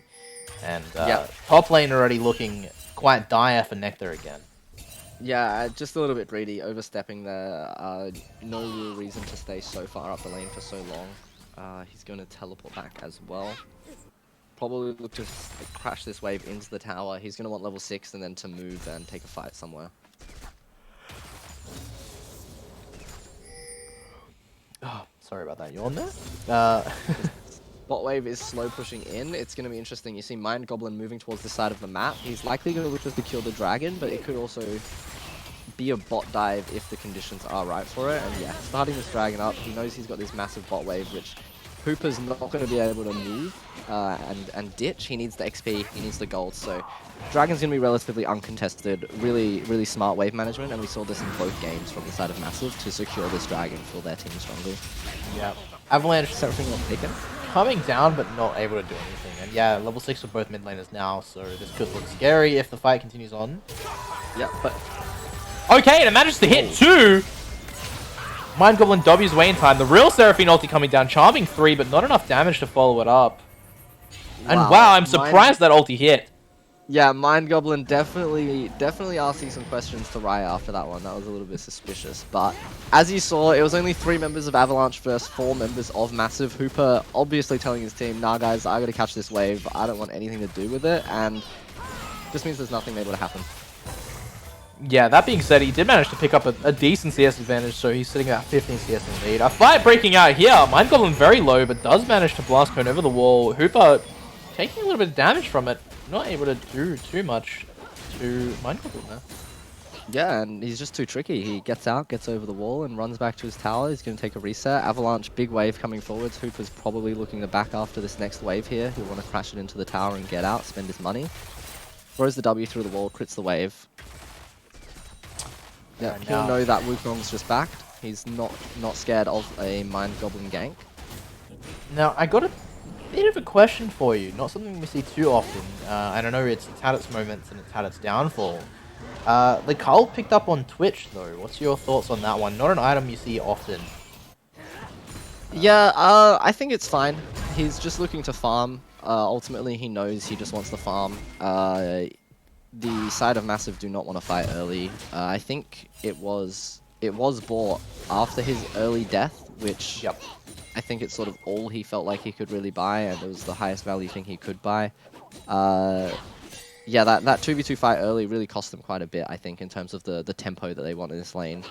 Still down in farm. Hooper's going to collect this wave. He's got about a 10 farm lead almost here once he finishes cleaning this minion wave up. Minion lead in top and mid lane as well for the side of Avalanche. So the gold really just snowballing out of control here. Yeah, you can see a 1.7k, 1.8k gold advantage for Avalanche. Something we didn't see in the last game this early on, and it's gone all the way up to a 2k gold advantage. And they pick up the Herald as well, so if they play their cards right, that could be another 500 plus gold in their pockets on top of the already 2k gold advantage they have. Yeah, and Massive really need to find something. They need to be picking up these minions. They can't let Avalanche keep snowballing away, because Avalanche's confidence wants to jump right on top of them, and if they have more money in their pockets, that's just going to be easier and easier with a larger lead. Mind Goblin gonna jump in though. He has the ulti. Lulu ulti gets popped. We see Seraphine ulti also coming down. Mind Goblin has to flash out though. The ignite ticking down. Does have red buff though. Also looks like he popped a potion, so he's going to heal through it and just walk away. Yep, and it's going to be Mind Goblin's flash, Lycia's flash, and the Lulu flash expended just for a Nautilus ignite. So that is a real problem if you are on the side of Massive. The next fight that happens will be forced within the next 5 minutes. They will track these cooldowns, and there's nothing you can do once you get flashed on by Very well played there by the Hooper. Flash going forward as well on assist ping, and Lucas has to flash away. That makes a lot of damage coming down. Yep. Heal has to be popped by Hooper. I don't know if it was overly necessary, but I mean, I do understand a lot of damage came down there, and Twitch yeah, and continuing to follow. We've got a flashless Twitch here. This wave not in a great spot for him. Diego clearly seeing that. Wukong sees it. They're all looking bot. Silas clears mid. He's moving down. They know that neither of these bot laners have flash at the moment. They're very vulnerable to ganks. They manage to crush the wave, and they're just going to leave. Yeah, very smart play for... I mean, I wouldn't say a smart play, but a smart defensive play for Massive there. Shreddy managing to spot, I believe it was the clone just there.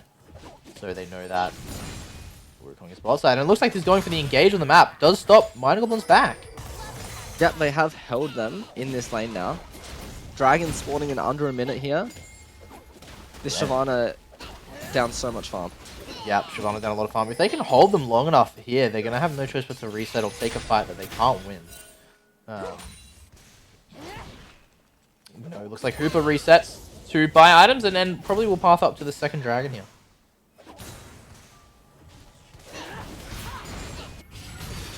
Yep, Okay, yeah, and there we go. So Wukong's been caught out by Shreddy in the jungle. And he is going to fall. Nautilus ulti comes down and Assist Ping picks up the kill. I don't think that was intended, but that's okay because it puts them even further in the lead.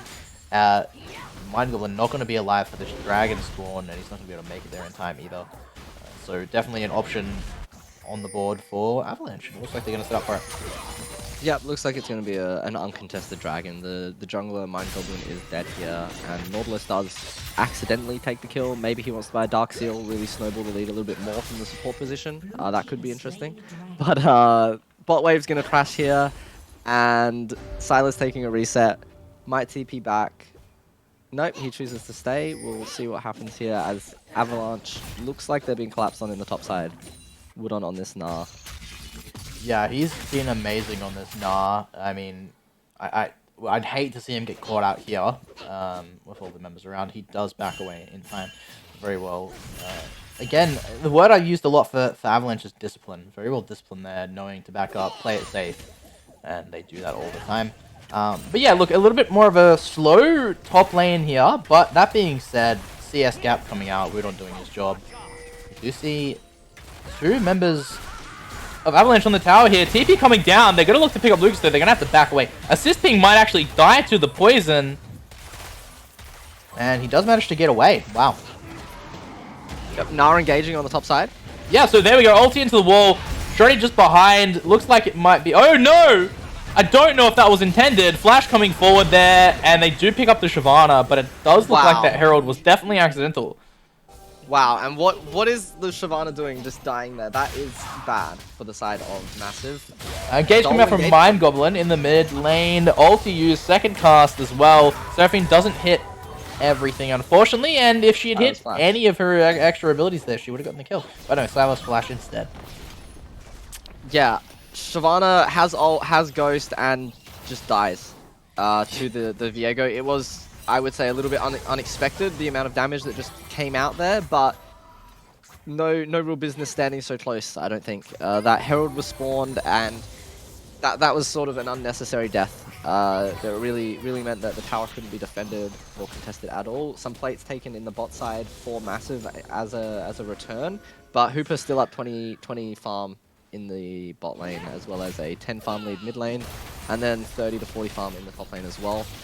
Massive is really feeling at this one, and it's happened a lot quicker here. Last game it took until about Soul Point to be contested, whereas this game it's taken one dragon, and on the second dragon, Avalanche has really turned things up. Yep, no doubt about it. Couldn't have said it better myself. This time round, Shreddy looking to be the carry, 401 on this Viego.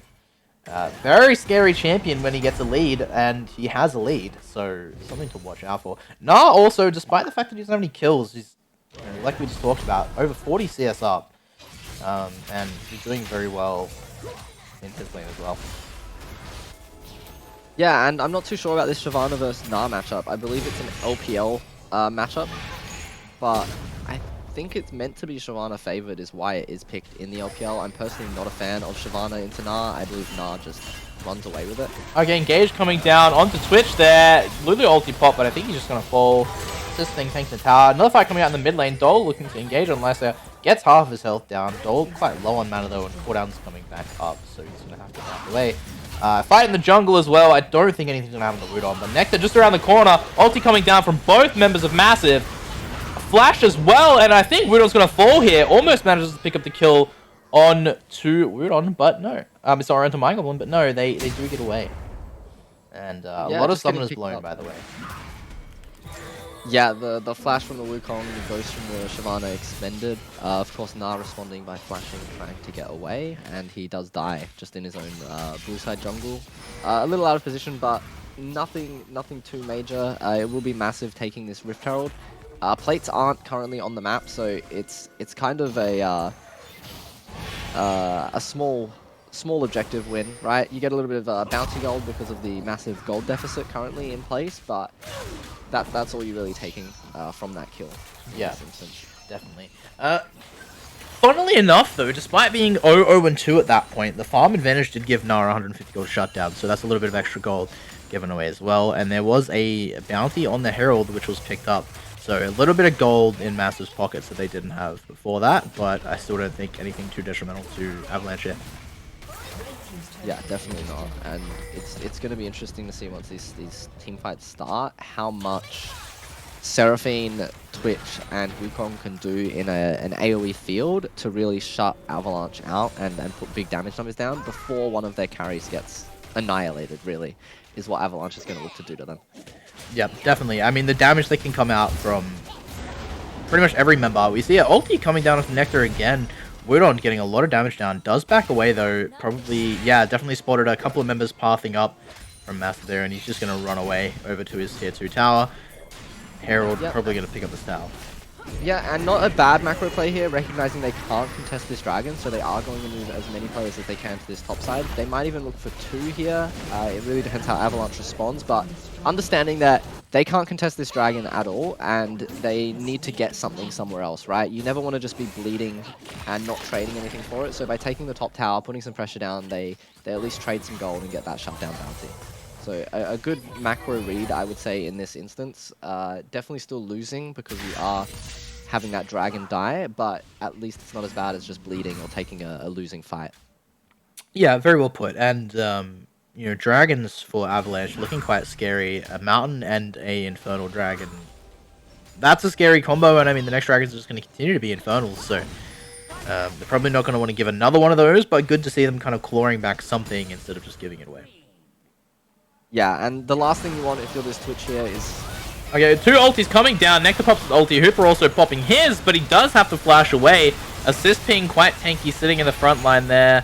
Hooper trying to get some damage down. We also see Dole. He grabs a Lulu ulti, so maybe not the most amazing ulti here. But of the options, maybe not too bad. And I guess it's just going to be a disengage there.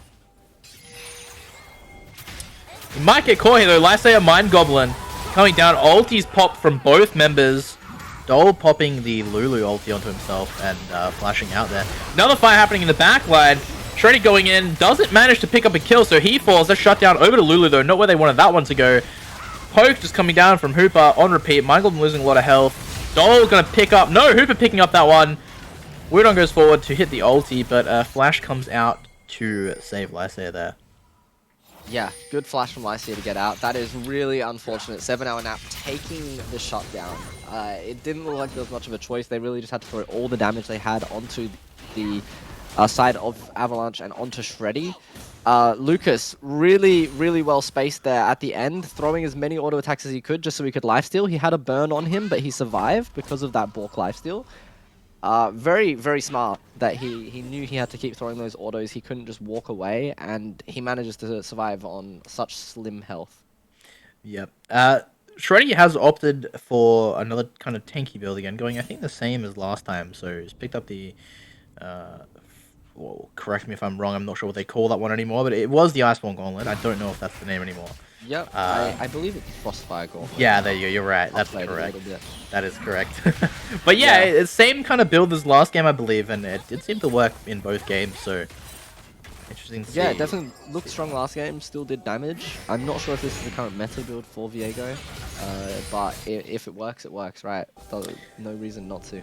Yeah, something that I might have to pick up myself. Does look very fun to play. Don't have to worry too much about getting caught as you would on a normal Viego build. And it looks like it's going to be a bit of a lull stay at the moment. Baron spawning in 30 seconds and probably won't see too much until either a fight surrounding that or this next dragon. Massive certainly won't want to test any...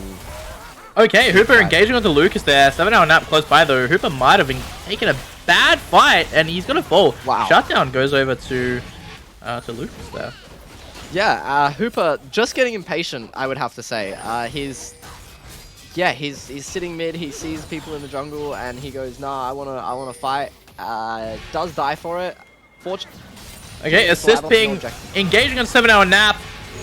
Shreddy also looking to pick that one up. He does get the kill. Ulti pop from assist ping onto Lucas, but they can't get on top of him. Shreddy has to back away because Mind Goblin's in the fight. So is Nectar.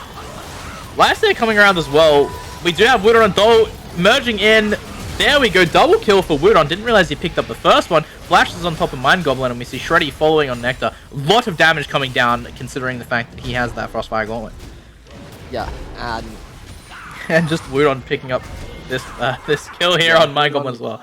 kills 2 Wukongs for the price of 1 there. Yeah, not much that can happen.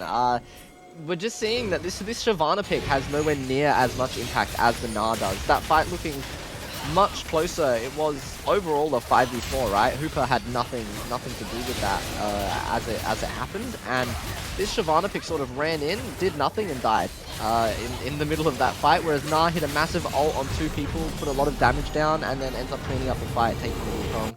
It's going to be Baron secured for Avalanche, and they're going to look to close this one out after taking this next dragon.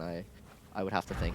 Definitely. Now, I just wanted to make a point of something interesting I saw there just at the end of that fight. If you had a look down at the scoreboard, and I know it's gone now, but there were 3 Shyvanas on the scoreboard, so interesting to see.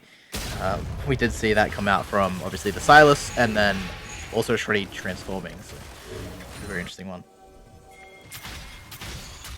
Yeah, three Shyvanas on the map makes it much more scary. Which dragon do you kill first, right? Hopefully the one that's spawning in the pit, which will give them an advantage, and it does look like that's, I think, what they're opting for. I'm not sure if the dragon is up, but I do see Viego in the pit, so yes, indeed it was.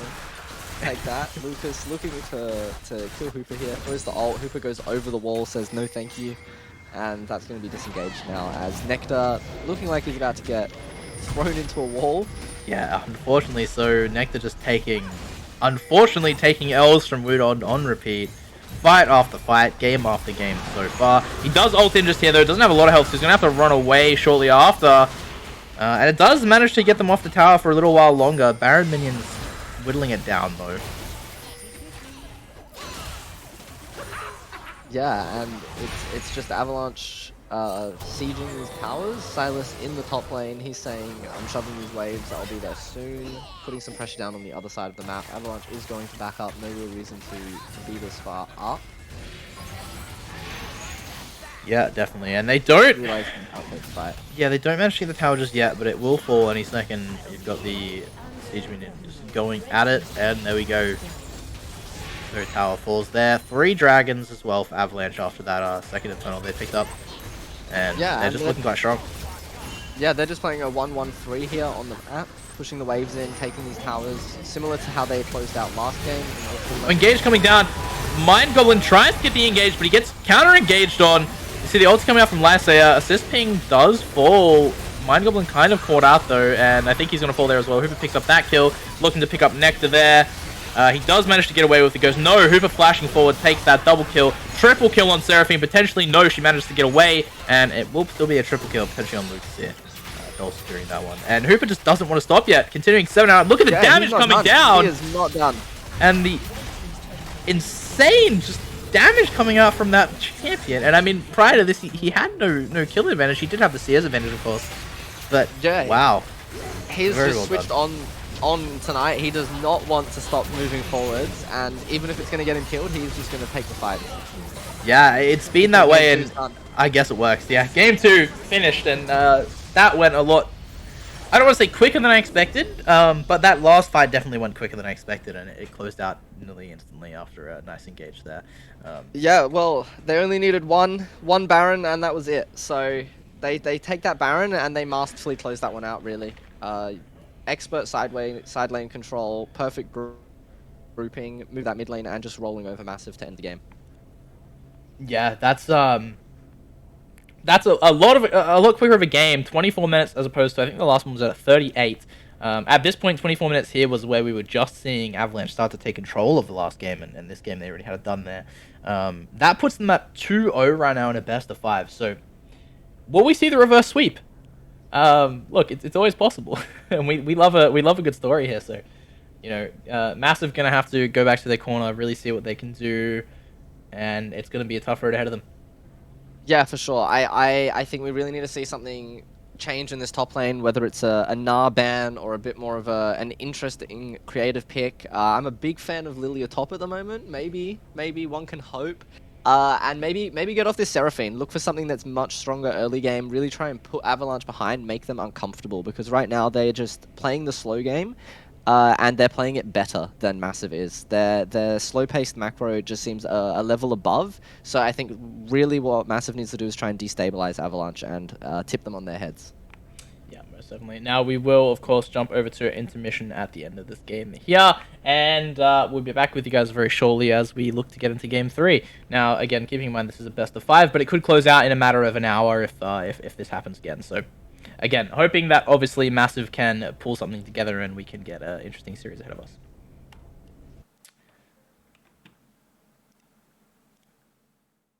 Feels so bittersweet knowing I can leave. You taste like candy. Eat you on a Sunday. I can feel the beat on my heart and face. 'Cause you taste like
candy.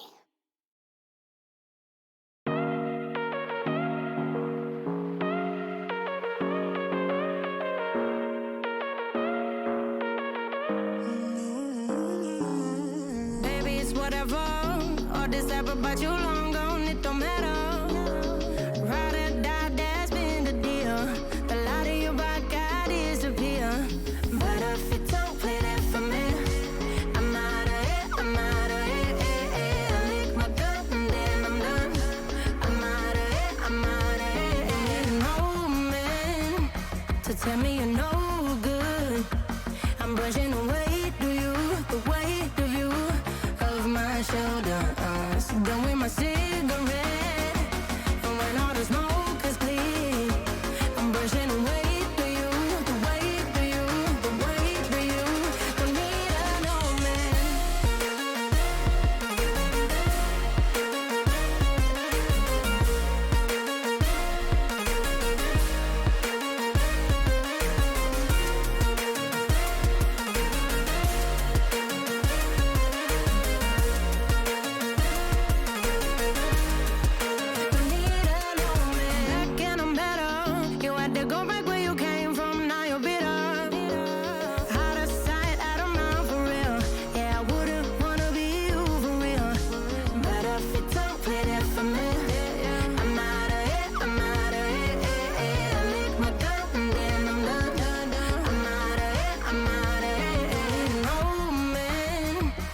Tell me you're no good. I'm brushing away, do you, the weight of you, of my shoulder.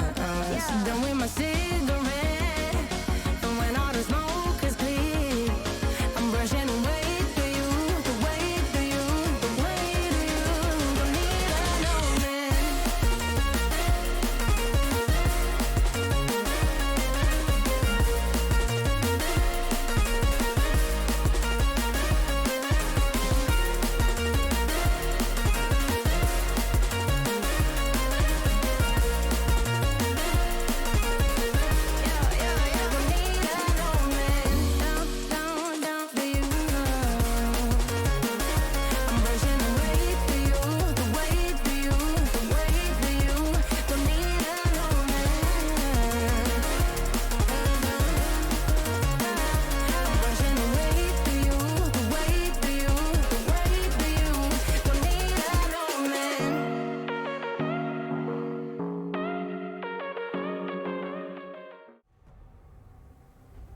Okay, welcome back everyone. Game 3 here. Side selection has gone the other way around for once. So, Massive, Yes. I say taking blue side, which is the more expected approach, but yeah.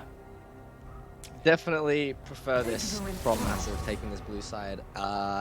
Much stronger side in competitive play. I believe right now in competitive play, it's around a 66% win rate to be on blue side. So the map is unbalanced, and if you can get blue side, you want to be getting blue side as much as you can.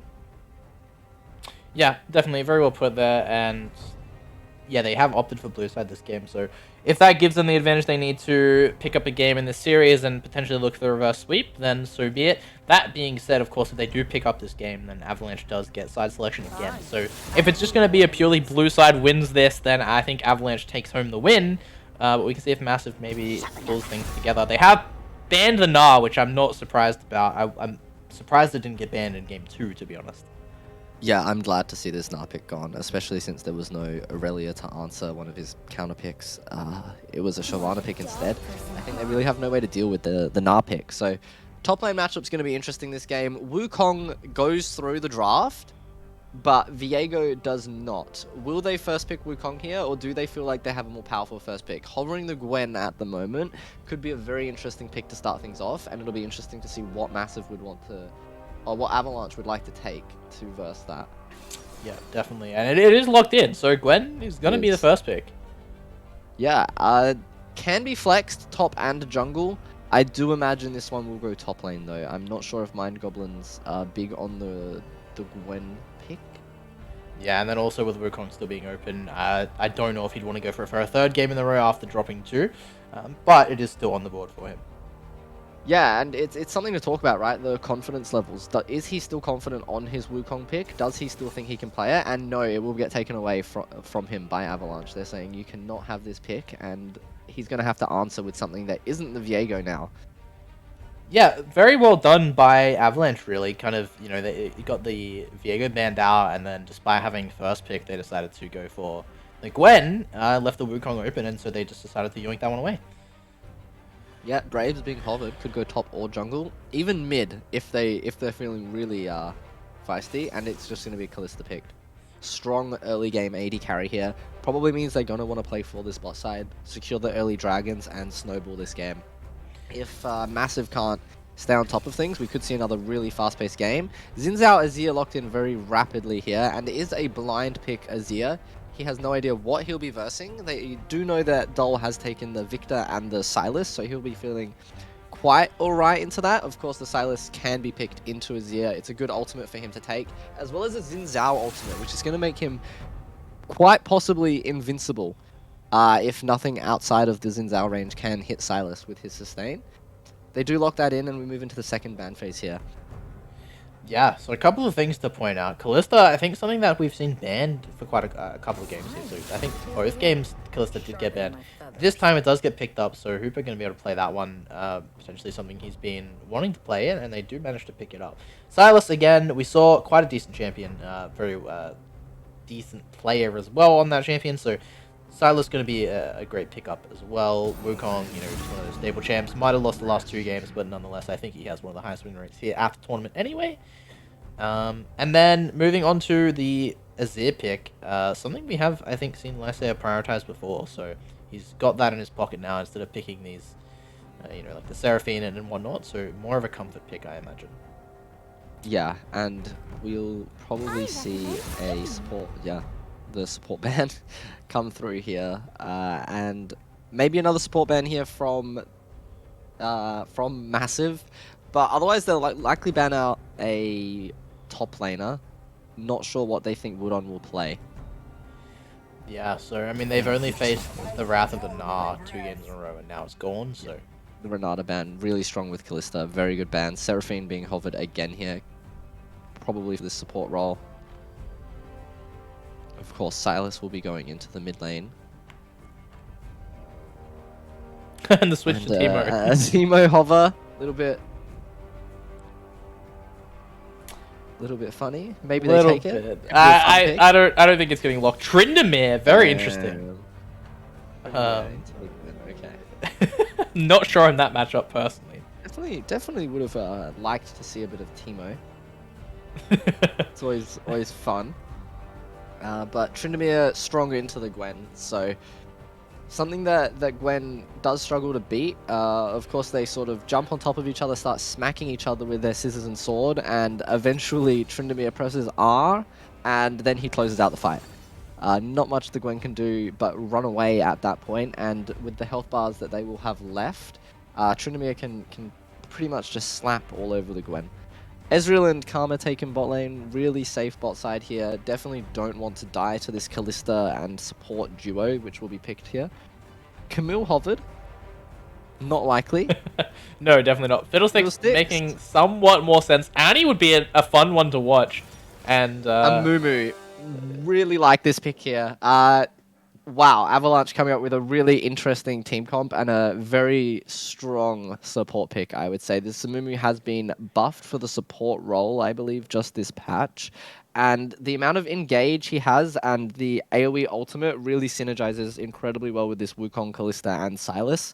And the Tryndamere in the side lane, if things go well for him, he's really just going to smack on this Gwen later in the game. And although it's a close fight, once Tryndamere presses R, he's just going to run away with it. Yeah. Now, of course, I don't want to pick any favorites because, you know, different champs, different matchups, and it could go either way. But we have seen Wudon perform amazingly tonight. If he does manage to do that again on this Tryndamere, then that's going to look very dire for Gwen here. So we'll see how that goes. But yeah, moving on to the rest of the piece, like you mentioned, I think you covered it pretty well. Kalista, something they most likely wanted to pick up throughout these last couple games anyway, so they finally got their hands on it. Amumu, just an amazing pairing there. But we do have the safer bot side coming out from Massive. I think this just means the Kalista and Amumu are going to be probably scarier in the mid game than the early game, but nonetheless, I'm excited to see this Kalista and Amumu combo. Right, yeah, very excited. Anything to close it out there, Jack, or are we good to jump to our intermission there? I'm really excited to see this bot lane. I want to see if Avalanche maybe secures the first dragon of the game for the first time in this series. They've been able to win 2 games without it, but it'll be interesting to see how much control they can have from minute 1 now that their team comp favors it and they're on this red side. So they do have easier access to the pit, even if blue side does have a higher competitive win rate. Yeah, most definitely. Well, we will see. We're only a short couple of minutes out from the game here, so we'll be back with you guys shortly.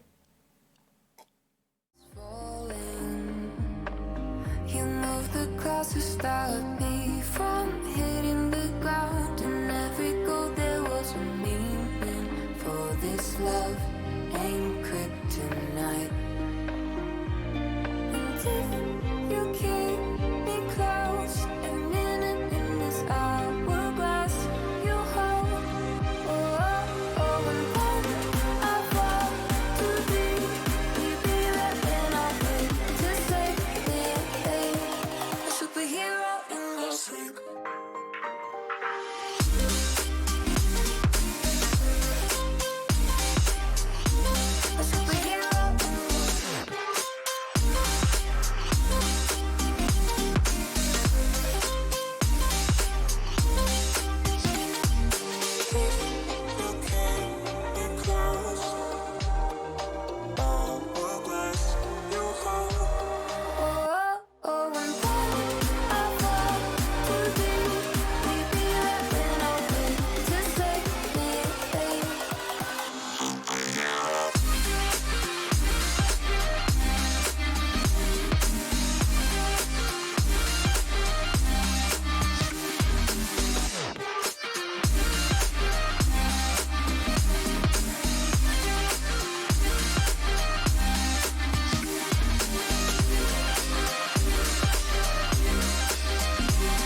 Okay, hello everyone, welcome back. Sorry about that black screen issue there, but there we go, game running. We see same thing happening as pretty much as last game, 5 stack in the top, 5 stack in the bot. So nothing probably going to come of this. 30 seconds until minions Yeah, spawn. and the teams are reversed now. So Avalanche looking into this top lane bush and Massive looking to the bot lane bush. Complete opposite or same to last game as we saw. Looks like Avalanche will extend this as they move into the blue side jungle. Yeah, now they could potentially look at a pick here, but they're going to reset instead. Yeah, they will place some wards. Definitely a good place to pick up some cheese kills. What you'll see is this Gwen's going to walk back through and just check that this jungle is empty. Make sure there's nobody sitting here. And she's going to relay to her team that it is as she gets pinged by the side of Avalanche. Now, looking into these lanes, you'll see Kalista hasn't put the Black Spear on anybody or has decided to buy a fresh one from the shop. I can't replace it, but she is still sitting on that. Maybe she doesn't know. Maybe she's got something up her sleeve. And they're just going to check their blue, put a ward down, make sure it's not taken. Interesting to see what happens in this bot side. The Kalista lane really going to want to fight and all in, take a big lead and snowball the game. Whereas the Ezreal Karma want to stay safe, play it a bit safer. Look for a bit of poke here. Good start to the lane. Two Flash summoners has to be being blown. blown already. Flash gets blown, Ignite and did come terrible, out. terrible for the side of Massive. It looks like Luke is going to fall. First blood going down. Potentially a double kill. Hooper flashing away. Minions getting him very low, and he does manage to die to the minions. Minions OP. Yep. And just like you can't flash champion autos, you also cannot flash away from minion autos, but that is a terrible start there from the side of Massive. Very good idea to look for that poke, but they just overstep what they're allowed to do, and they get punished heavily. Yeah, Dole going on in the engage in the mid lane and getting a fair amount of damage down on Lasser as well, and already looking very good for Avalanche. Only 2 minutes 30 into this game. And Nectar taking a tower shot, probably not intended. He did win that trade there, and then lost it all with a tower shot. The early levels are nice for this Gwen. It can definitely go Gwen favored in the early stages of the game, and then as it gets later and when Tryndamere gets old, it does get a bit harder for her. I think a decent way to really win this game for Massive would be to give this Gwen enough of a lead that she causes enough problems in the side lane that Avalanche can't breathe on the other side of the map. Here you see Shreddy, he's done his first clear, he's looking straight towards this bot side. They really want to get this Kalista ahead and make sure this bot lane can keep snowballing now that they've already got the 1 kill on Kalista. Yeah, now okay, we see an engagement on Mind Goblin, double flashes. Flash? Dole's gonna get away from that one. Now, Kalista's still sitting on the Black Spear. I don't think it's been put on anyone. No, she has just clicked it onto... Double flash from the top lane. Wudon does still have, double ghost. She still has the flash. Comes down there, picks up the kill, and yeah, again, just that's brutal. Yeah, that's really brutal for the side of Massive. This Tryndamere, now that he's got that kill, is probably just going to run away with it for the rest of this game. This side lane is pretty much over with. It's really going to be about what happens mid and bot lane now. Yeah, Mind Goblin back in the mid lane again. Knows that Dole doesn't have flash up, uses TP, so they're going to maybe try and look to just punish that a little bit, but I don't think they're going to be able to kill him as he sits on the tower. And yeah, so going to be interesting to see what Shreddy can do on this Wukong pick. We've of course seen Mind Goblin play it twice. We know he normally does really well on it, not to say that he's done bad on it by any means, but Shreddy definitely the jungler of the night, and now he has this very strong pick that we've seen on repeat. Yeah, well, Mind Goblin's definitely been king of the apes this tournament. He's loved that pick. Every chance he can take it, he has locked it in. Unlucky tonight that it has been 2 losses, but very good to see Shreddy taking it away from him and pushing him off of a comfort pick, really. Yeah, now, I will say props to Avalanche, obviously, for letting him have that twice in a row and still just winning those games. I personally, no matter how good I thought I was, don't think I'd have the balls to let that man take that champion. But again, props to Avalanche for that so far. Mind Goblin sitting in the bush up top here. The wave quite large though. They might look to dive before he hits 6. Yeah, definitely if this Trinity hits 6, this could go very wrong here for the side of Massive. There we go. They They are see him gonna keep the engaging. dive. He does try and dash out. I think they're going to pick up the kill on Michael. This could be... Oh, no! And that's 2 kills for Wow. Tryndamere. Wow, and as he dings 6 there right at the end with the double kill, that is horrific for the side of Massive. The engage, they just don't have enough damage. They cannot put this Tryndamere down. He takes both kills. He says, thank you very much. He finishes clearing his wave. Level 6 now. It is going to be a pause. Somebody's rage quit. What can you do about it? Oh, no. Look, I do want to... I say this every time we have a pause. Just let everyone know that this means we will have some slight issues. Scoreboard might freeze up a little bit. Might have a small freeze on game. We'll try and get on top of that one. Now, the Wudon just being an absolute monster tonight. And, I mean, that was maybe a lapse of judgment coming out from Michael and Nectar in the top lane there, but holy crap, this guy 3-0, and that should never have happened. Yeah, no, definitely not. You can see in the chat, Eeg says he has injected Wudon. We will have to check if that's within the rule book, but he has been playing out of his mind tonight in this series. Eeg's, of course, the coach there for Avalanche, and it's going to be really interesting to see what Massive does to answer. Shreddy in this bot side jungle of the Massive team. Sylas pinging on his way, looking to move through this jungle. And if I had to guess, once this game gets unpaused, things are going to get really, really rough for the side of Avalanche. Right, now what I am going to do, just for everyone watching sake here, I'm going to pause this for a short period. I do find that fixes some of the issues. We'll also try and fix the scoreboard here. Yeah, so as we were mentioning, we'll of course get back into the game very shortly. As you're mentioning though, we can see, of course, we've got Shreddy here, and we've also got, no, it looks like they maybe moved back towards the mid lane. Anyways, we are going to jump back into this. I think it should all be good to go now, so let's continue along here.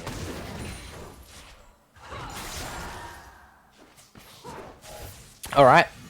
Yeah. Mind Goblin gonna go check on his Krugs. They're gonna be empty. They've been slaughtered by Shreddy as he's now taking the Raptors. He's seen his Krugs are gone. He's just gonna run into this bot lane, it looks like. And he looks a little bit lost this game without his Wukong pick. And after that dive, it must be painful knowing that dive went so wrong, and then coming into your bot side, you see Shreddy's taken everything, and really now he's just thinking, what can I do to get my team back into this one? As he's going to sit in his bush and look for a bit of a lane gank. Yeah, now something to note, Kalista has finally used that Black Spear, so that's gone. They're going to spot him there, probably just back up. And now they know, but they don't seem to care. Yeah, no, Engage coming down. Ezreal being caught. Shreddy just also there. Yeah, there we go. So when Engage coming down, a lot of damage goes into assist ping. He does fall, but they picked up a 2-for-1 there. And yeah, just very painful, very unlucky. Ezreal 0-2 and 2. He hasn't picked up any of the kills from this lane. All going over to 7-hour nap, and just, wow, what a disaster. Yeah, and I can only imagine what it's like sitting in the Massive call right now with how this early game has gone. Game 3 of the series, down 2 games, and the start of this one has been less than stellar for their roster. It's going to be a real challenge for them to keep their heads high and continue this game and look for a comeback. They really need to make sure they don't tilt or lose their heads and play towards their strengths to take this victory. Yeah, Wow, I'm just a little bit lost. after that, just the state of this game, and yeah, I mean, you know, the play that happened top, the play that just happened bot, it's just not looking good. Mind Goblin trying his hardest to do what he can, but it's just not working.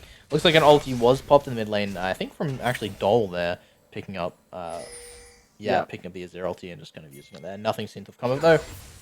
Yeah, and credit to Lycia this game. He's kept his farm even. He's 0-0-0, really just matching the Sylas, not letting the Sylas out of this lane, which is a big deal, considering if this Sylas is allowed to roam, things are only going to get worse for his side lane. So, very respectable effort coming out from the mid laner of Massive this game, as Mind Goblin looking to maybe bait in this Sylas and take a kill if they can.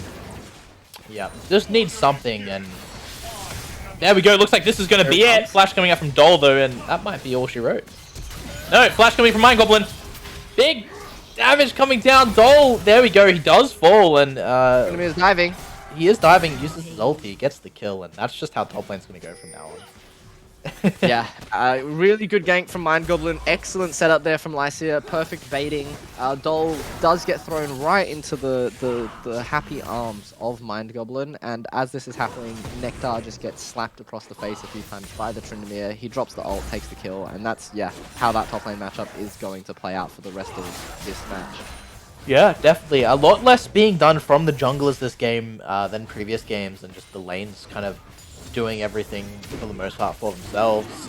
We do see first dragon coming in for, looks like it should be Avalanches, and I think you brought this one up yourself, wanting to see if they'll be able to grab the first dragon this game. Looks like they will.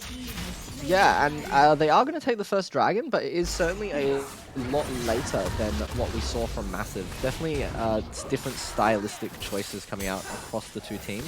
Massive always looking to take the dragon around the minute 7 mark, whereas Avalanche did wait until 9 minutes, 10 minutes to sort of secure that first dragon and start the stacking towards the soul. Yeah, most definitely. Now, first game, as we said, we got to nearly 20 minutes. We're going to stop there. Actually, we got a little engage in the bot lane. Ignite coming out in 7-hour nap. Very close to dying, but Hooper also quite low. Another fight in the mid lane. Dole going back in, but Lycia just kind of dealing damage. Dole needed to play around his cooldowns. And wow, very close fight, and they're going to pick big that solo one up. kill.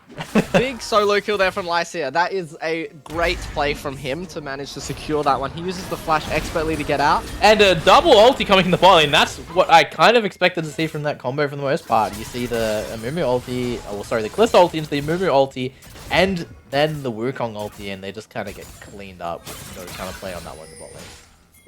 Yeah, and the health bars that they had bot lane really meant that there was nothing they could do about that. Just unfortunate. This Gwen is going to keep getting rolled over. Lycia pings, come here, jungler, you have Herald, let's drop it, I need more money. He's saying, don't FF, yeah, I can carry this one, and he's going to take it here, probably run back to lane with a hopefully a completed item. No, not yet. He has picked up the Sork boots, he's got the Fiendish Codex and his Lost Chapter.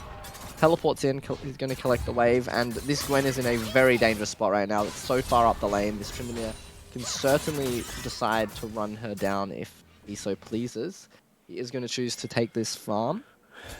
Yeah, And Wukong going back to clearing. he is getting that CS advantage, which, you know, was quite even actually up until the last couple of minutes. And an engage coming in the mid lane. Sisping getting ulted by Lycia, and they're just going to pick him up. So definitely caught out, unfortunately. Big Azero, and wow, Lycia does not want to let this game be over. He wants a game number 4 here tonight. Big showing from him so far. Can Lucas stabilize this bot lane and hold on to Hooper 1 until this Kalista pick slows down? That's really what we're going to have to watch. And can they manage Wudon on this Tryndamere? He's got the roids, and he's just running it down in all the right ways. yeah, that's kind of what you want when you have a champion Who can, you know, become invulnerable for a short period. You just want to kind of slap your face into the enemy, and it's worked for him so far. Looks like a gank might be coming in from Shreddy in the top lane. There we go, Wudon going straight in. Ghost about to be available, but will they pick up the kill before that? Ulti coming down from Nectar, and it looks like another fight in the bot lane as well. That's 2 kills for Avalanche, so yeah, going well for them. Lycia did come down, doesn't manage to do anything here. Yeah, He and might now actually this is get a killed really here. tricky- yeah. Assist ping getting the bandage toss on Lycia, unfortunately falling. Hooper got quite low, but yeah, he just picked that one up too. That is just unfortunate now. Things getting very out of hand across the map. A dive coming in from the mid lane as well. Mind Goblin getting quite low. Shreddy looking to pick that one up, and he does. No one falling there, so yeah. All 3 lanes, top lane, mid lane, and bot lane. Kills going over to Avalanche. That trumps the gold lead to about 6.5k, unfortunately. all quite low though. 7-hour nap looking for something. Minions in the way, and I think if that Q connected, it could have been a kill. Now, something to notice. Lucas just kind of has no choice but to sit back down, unfortunately. Yeah, he's enjoying his little bush to himself, looking at those minions, probably making himself a cup of tea, something to drink while he waits for Avalanche to back off here. Definitely won't be very happy seeing that many minions die, all the experience and gold going to waste. No, something to point out though, 7-hour nap did manage to pick up a kill in the mid lane on Dole, so Dole's sitting 0-3-1 now, despite his team being so far ahead. and 3-1-0 on the last there. So he's really trying to hold on for dear life here. Yeah, Shreddy running down Lucas in the bot lane. Lucas needs to flash away, and Shreddy will happily walk away and take that one. Yep, just a little bit of a slap with the pole there. Lucas going to reset here, and yeah, the gold lead has ballooned out of control. Next dragon will be spawning in under a minute here, and it will be very interesting to see how this fight goes. Nectar jumps right into the waiting arms of the Tryndamere here, and that is a gonna run her choice. down. Yeah, he's gonna look for regret. Yeah. Yeah, so Wow. pops the ulti. Fight coming in the mid lane though. Dole maybe getting kind of caught out again. Assisting close by, misses the bandage toss, does manage to put the ulti down. Lost My Goblin for a short period there. My Goblin does manage to pick up the kill. Assist ping flashing away. My Goblin following, and that's going to be a kill onto Lysair actually. Shreddy close by, maybe a little bit caught out actually, and he might fall as well. A lot of damage coming down though onto Mind Goblin, and he's gonna fall as well. A very sloppy fight coming up from Avalanche. Members just falling left, right, and center, and just not really playing the fight together, unfortunately. Yeah, this could and be this Dragon. Yeah, this might mean Massive secures the dragon here. That would be great for them. They're certainly happy. They have equalized the gold a little bit. Really, they're just wishing that it wasn't a Tryndamere top right now. Anything but a Tryndamere top, and they're probably a lot happier. They are wishing that it was an Ornn, really, that had 6 kills, I think. much easier for them to handle, since the side lane will not be looking like this. But the reality is this Tryndamere is going to pick a side lane and run it down for the rest of eternity, and unless it can be matched while the rest of the map is managing the players of Avalanche, things will just fall apart very quickly. Yeah, and this game it got very out of hand to begin with, and like I said it once before and I'll say it again, Lysa really holding this together as best he can. And props to him. I said this earlier, you know, finally on a comfort pick, something that he does like to pick up when he can. And he's kind of showing off just a little bit. Yeah, I think having him off of the Seraphine really lets him unleash himself and feel a bit more comfortable. Engage coming in the Huge mid play. lane. There we go. And again, another shutdown going over to Lysair. It's just exactly what you kind of expect from him at this point, and this could be the downfall of Avalanche. Another fight coming out. Engage onto Shreddy, and he is Gonna going get to him. fall. Lysair again, 7-1. Now, the only Wow. problem I see with this is as soon as the Tryndamere kind of, you know, becomes a big problem and they have to start putting resources towards it, are they going to be able to keep it together? Because at this point, you know, you've got Nectar in the side lane matching, Tryndamere's, you know, winning those fights, getting those towers, but eventually he's going to be in their base, and are they going to send Lysair for him? And if not, then... Oh no, and it oversteps just a little bit. We're on losing a lot of health, but he does have his ulti, gets the kill, trashes out. Yeah, and it looks close every single time until it absolutely is not close, and that's just how the Tryndamere versus Gwen matchup goes. Like you said, Lysa popping off this game, but so is Woodon, and it's really going to be an Azir versus Tryndamere showdown. Can Azir keep Tryndamere away from him if he ever joins a fight, or can they keep him away from their Nexus towers when the objectives start getting more serious? Looking at this Baron spawning in just under 3 minutes, and this Dragon as well. Yeah, so that's pretty much the big problem. I mean, eventually Tryndamere's going to be in their base, and it's a matter of who do they send for Tryndamere. If they send Lysair to try and clear the waves, then, you know, Avalanche is just going to win on the rest of the map. If they send anyone else, then, you know, Lysair is susceptible of being on his own, or with less members, and it's just unfortunately not looking great for them, despite the fact that he is 7-1. Yeah, the positive for Massive is if they ever do kill this Tryndamere, and this... Okay, ulti coming down, and that's an insta-kill onto 7-0, and now they're going to look for Nectar as well. And wonder who's going to pick this one up. Shreddy does pick that one up. 8-0 on the Tryndamere. Definitely doesn't need any more of those kills. Yeah, really disrespecting the vision there in this one. No real reason to be standing where 7-Hour Nap was standing, and they will be punished for it accordingly. I would have to say Nectar also going to be punished by dying just afterwards, as they now have full control of this blue-red side. Yeah, now, of course, something to note, as mentioned earlier, Nectar is a sub for Massive, which is a little bit unfortunate here. Wudon's just kind of taking advantage of him, and it's a bit of an unfortunate situation. But that being said, credit where credit's due, Wudon has done an amazing job with this top lane. And yeah, so no discredit there. Exactly, he has shown up. And it's just a bit unfortunate, but it is what it is, and this game is, again, looking quite dire.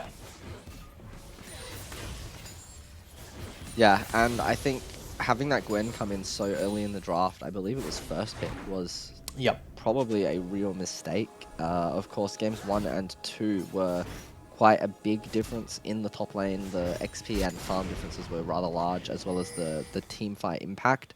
I would definitely be holding my top lane pick until later, or taking a safer champion to sort of protect how this matchup's been going so consistently across each game. Yeah, definitely. I mean, they maybe got a little bit overconfident when they got rid of the Gnar, maybe thought it was just a matchup thing, but it definitely wasn't. And yeah, that's showing its colors here. Lysair again, though, 7-1-1, so doing an amazing job to keep what he can together. I mean, if he wasn't 7-1 right now, this game would probably have already been over.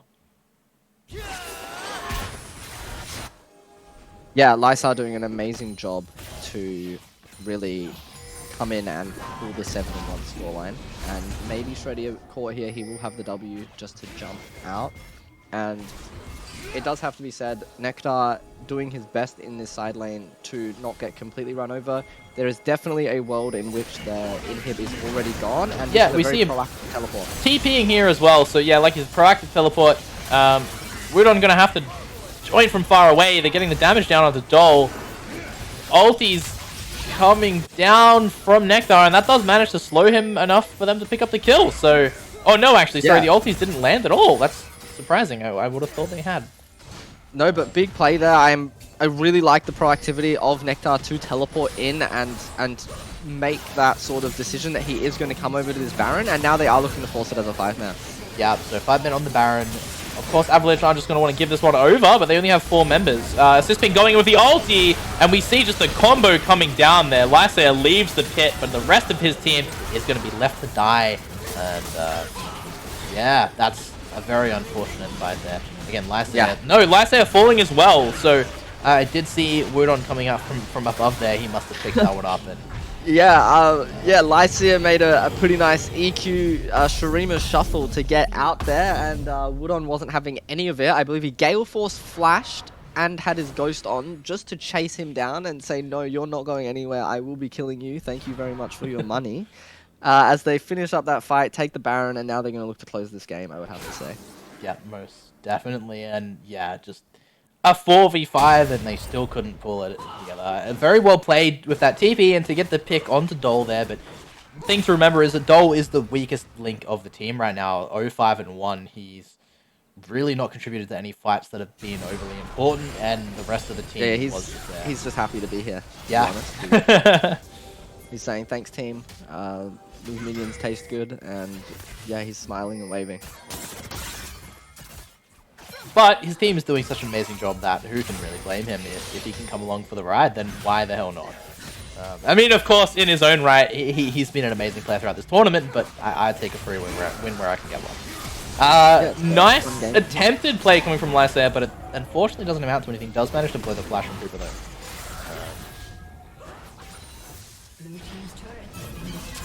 Dole pushing out the wave. Nectar trying to chase him down. Nectar might actually be able to pick this one up. 7-out also behind, and the healing coming out. He does have the ulti now, but I think he's going to fall, and there we go. Really Nectar grabs the first kill. That being said, fight breaking out in the mid lane. Mind Goblin on top of Hooper, and I think Hooper might fall. No! Very well played! Wudon just on the back line as well. Has to pop his ulti. Looks to get out there. It does fall, though, but unfortunately he goes over to 7-hour nap. And that was 1,000 gold. Yeah, and just going to look to take this inhib now, Avalanche, before leaving. Nectar, really good read on his damage there. He might have been 0-8 as another fight might break out here. Yeah, so engage coming down on Shreddy. He's quite strong though, and he does look to try and turn it. Nectar, again, amazing play. Does finally fall there though, but well played again by him. Assist ping grabbing Lucas, and I think that might be the game. Yeah, and it's a real showing that he's not scared to keep going forward. He knew he could kill the Silas in the top lane, and he takes that kill, and he was confident to continue fighting there with his team. Lycia going to respawn, going to have a lot of wave clear, and there are a lot of minions. Lots of money for him to pick up here, but they are kind of looking for the going Silas. on the engage. Lycia trying to get them away. Just wants to hold on that last breath a little bit longer. Wave's pushing in though, and they're going to attempt to pick up Mind Goblin and the tower. And, Yeah, and that's going to be it. yeah. Hooper unfortunately does rend Mind Goblin. A couple of exchanges coming out there at the end, but that's going to be... Yeah, Avalanche with the 3-0. Very well played to both teams, though, nonetheless. Avalanche just really showed up tonight. Very well played to them. And, in particular, very well played to the top laner, Wudon. Insane. Yeah, I'm not sure what to say about that one. We will jump over to our little desk here in just a moment, and we'll summarize things up just a little bit as well. Awesome. There we are. Hello, hello. Yeah, Hello. thank you guys. No worries there. Again, very well played in the top lane. Yeah, so not what I was expecting tonight. I wasn't expecting a 3-0. Definitely both teams have had their highlights, and we did of course see Avalanche pick up that game in the group stages off Massive, but I didn't expect that.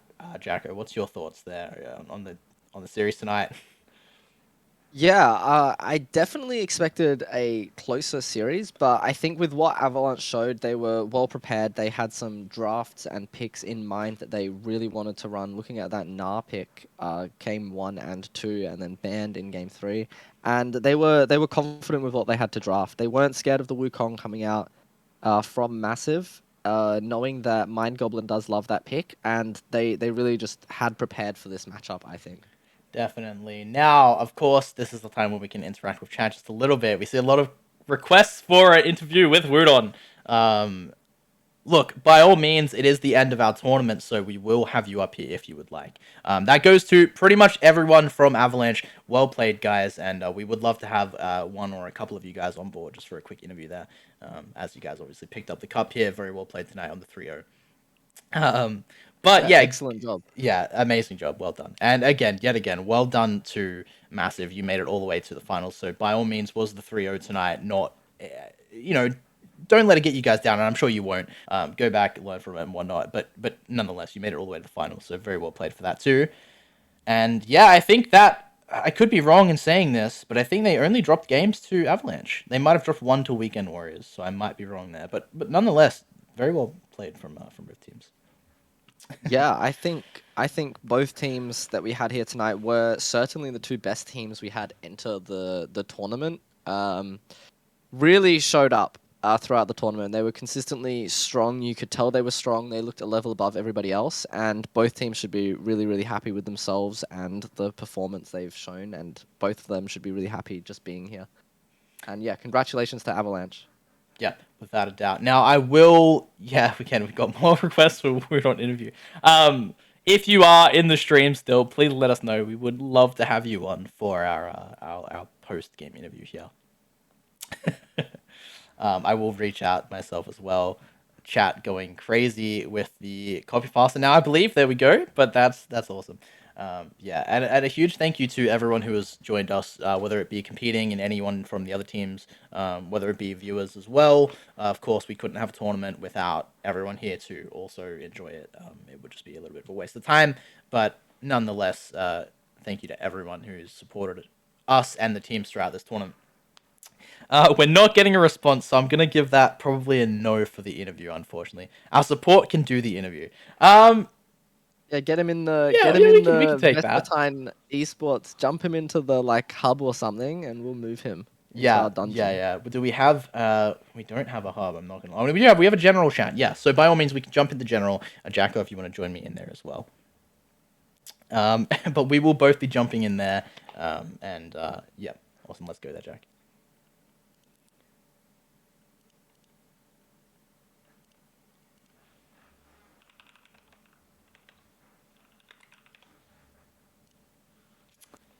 All right.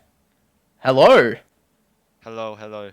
All right, there you are. Didn't expect that one. So we do have. Correct me if I'm saying this wrong, by the way. But is it Wudon or am I pronouncing that one Yeah, wrong? yeah, that's fine. Yeah, Awesome. Udon. All Yeah. right, glad I've been saying that correctly. Amazing performance tonight, and I'm sure Jack will also test that one. But yeah, Yeah, it was how? good. First off, congratulations. Yeah, thank you, thank you. So that's the major one there. But just kind of what was I mean, you won all three lanes heavily. What was the game plan kind of going into that? Obviously, the Gnar was a great pick, but then just the Tryndamere as well, very well played. Yeah, well, before we got into the game, we didn't know that the original top laner Pirate Pat wasn't playing. So like drafts like we had planned before, we couldn't use it, but we were planning to ban Na against Pirate Pat, but since he was not playing, and since Na was like it's in a good spot in the meta, so we just wanted to first pick Na in all the games because the champions that the neck top played Na was good into, so yeah. And when they banned Na, he left Tryndamere open, which is one of my most played champions, so that was good. Yeah, Yeah, awesome. So you Go had ahead, that Jack. read, Yeah. hey? Yeah, you had that read on the enemy player. Did you know that there was going to be no Aurelia counter pick in that case? Well, I actually played Narves Aurelia a lot, and yeah, if it's not as bad as what people make it out of. If the Aurelia doesn't play perfectly, it is still not favored. Yeah. Okay. Yeah. Yeah, awesome. I mean, yeah. So again, the Gnar was amazing there. Tryndamere, I don't think. Correct me if I'm wrong, but I don't think something we've seen, at least not on stream. I haven't seen you play that one throughout the tournament, but that was also amazing. Um, so Yeah. that was yeah, again, very Yeah, well played. Trinity is still decent in the meta. He got nerfed a few times, but yeah, he's still fine into like melee matchups. He still has good sustain. Awesome. Yeah, no, that was especially with the Gwen. We were questioning the first pick Gwen just a little bit, and then we saw the Tryndamere come out. So a little bit of a disaster in the top lane for Massive there. But yeah, very well again, very well played. Congrats to you and your team. We will of course be in contact when it comes to the prize, so that'll be very shortly. Yeah. But yeah, I think we'll wrap that up there. Thank you for coming on here and joining us. And Yeah. yet again, congratulations. Yeah, thank you for the casting. No worries. Thank you very much. Yeah, no worries. All right, and with that, we will, unless you have any closing thoughts there, Jack. None that I can think of. I think that was just a great series. Avalanche really came in prepared, and yeah, they showed off a little bit today. Great series from both teams. Thank you everyone for competing, and we'll see you next season, I hope. Yeah, so definitely, I'll use this little opportunity to, I guess, just promote what we have coming soon. Well, not necessarily soon, but you know, in the near future, we do plan for, of course, the season 2. So that's why, as above me, you can see right there, season 1. So there will be more coming. I can't say when, but it's something we plan for. We don't want to stop just at 1. That's something that we're passionate about. In general, esports and of course tournaments, and we love being here with all of you guys.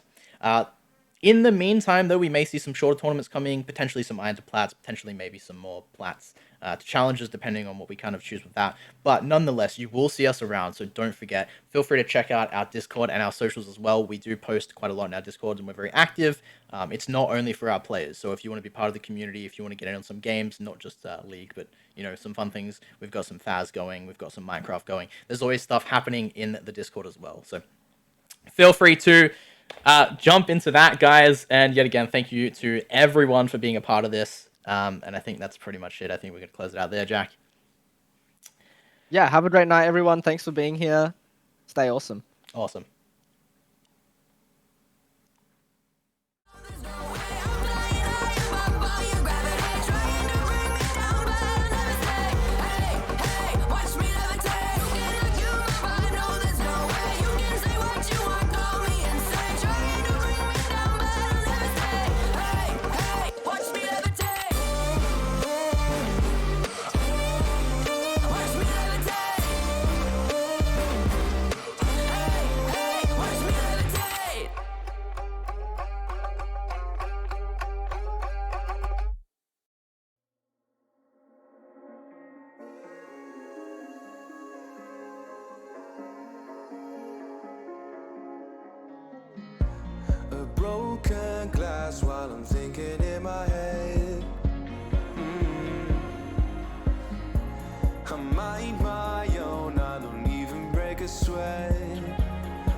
mistakes. It's time to hit the lights under the street lights, under the street lights.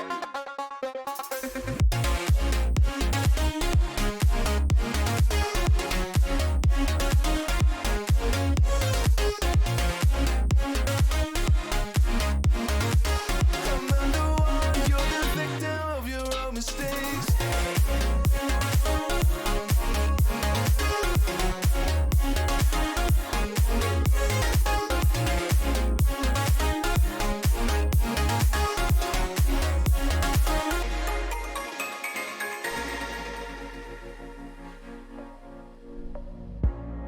Untold stories, they were left behind.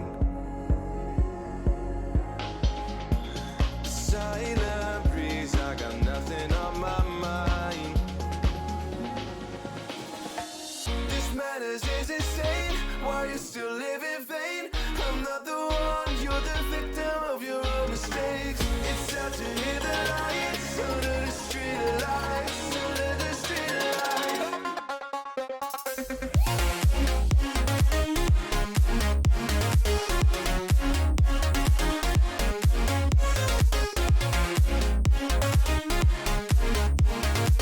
I'm not the one, you're the victim of your own mistakes.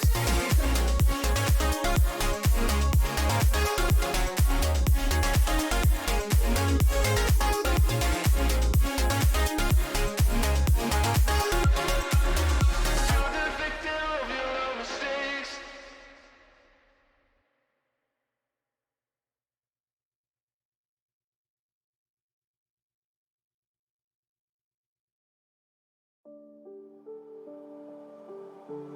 Mama said you're meant to burn as bright as a star among the midnight sky.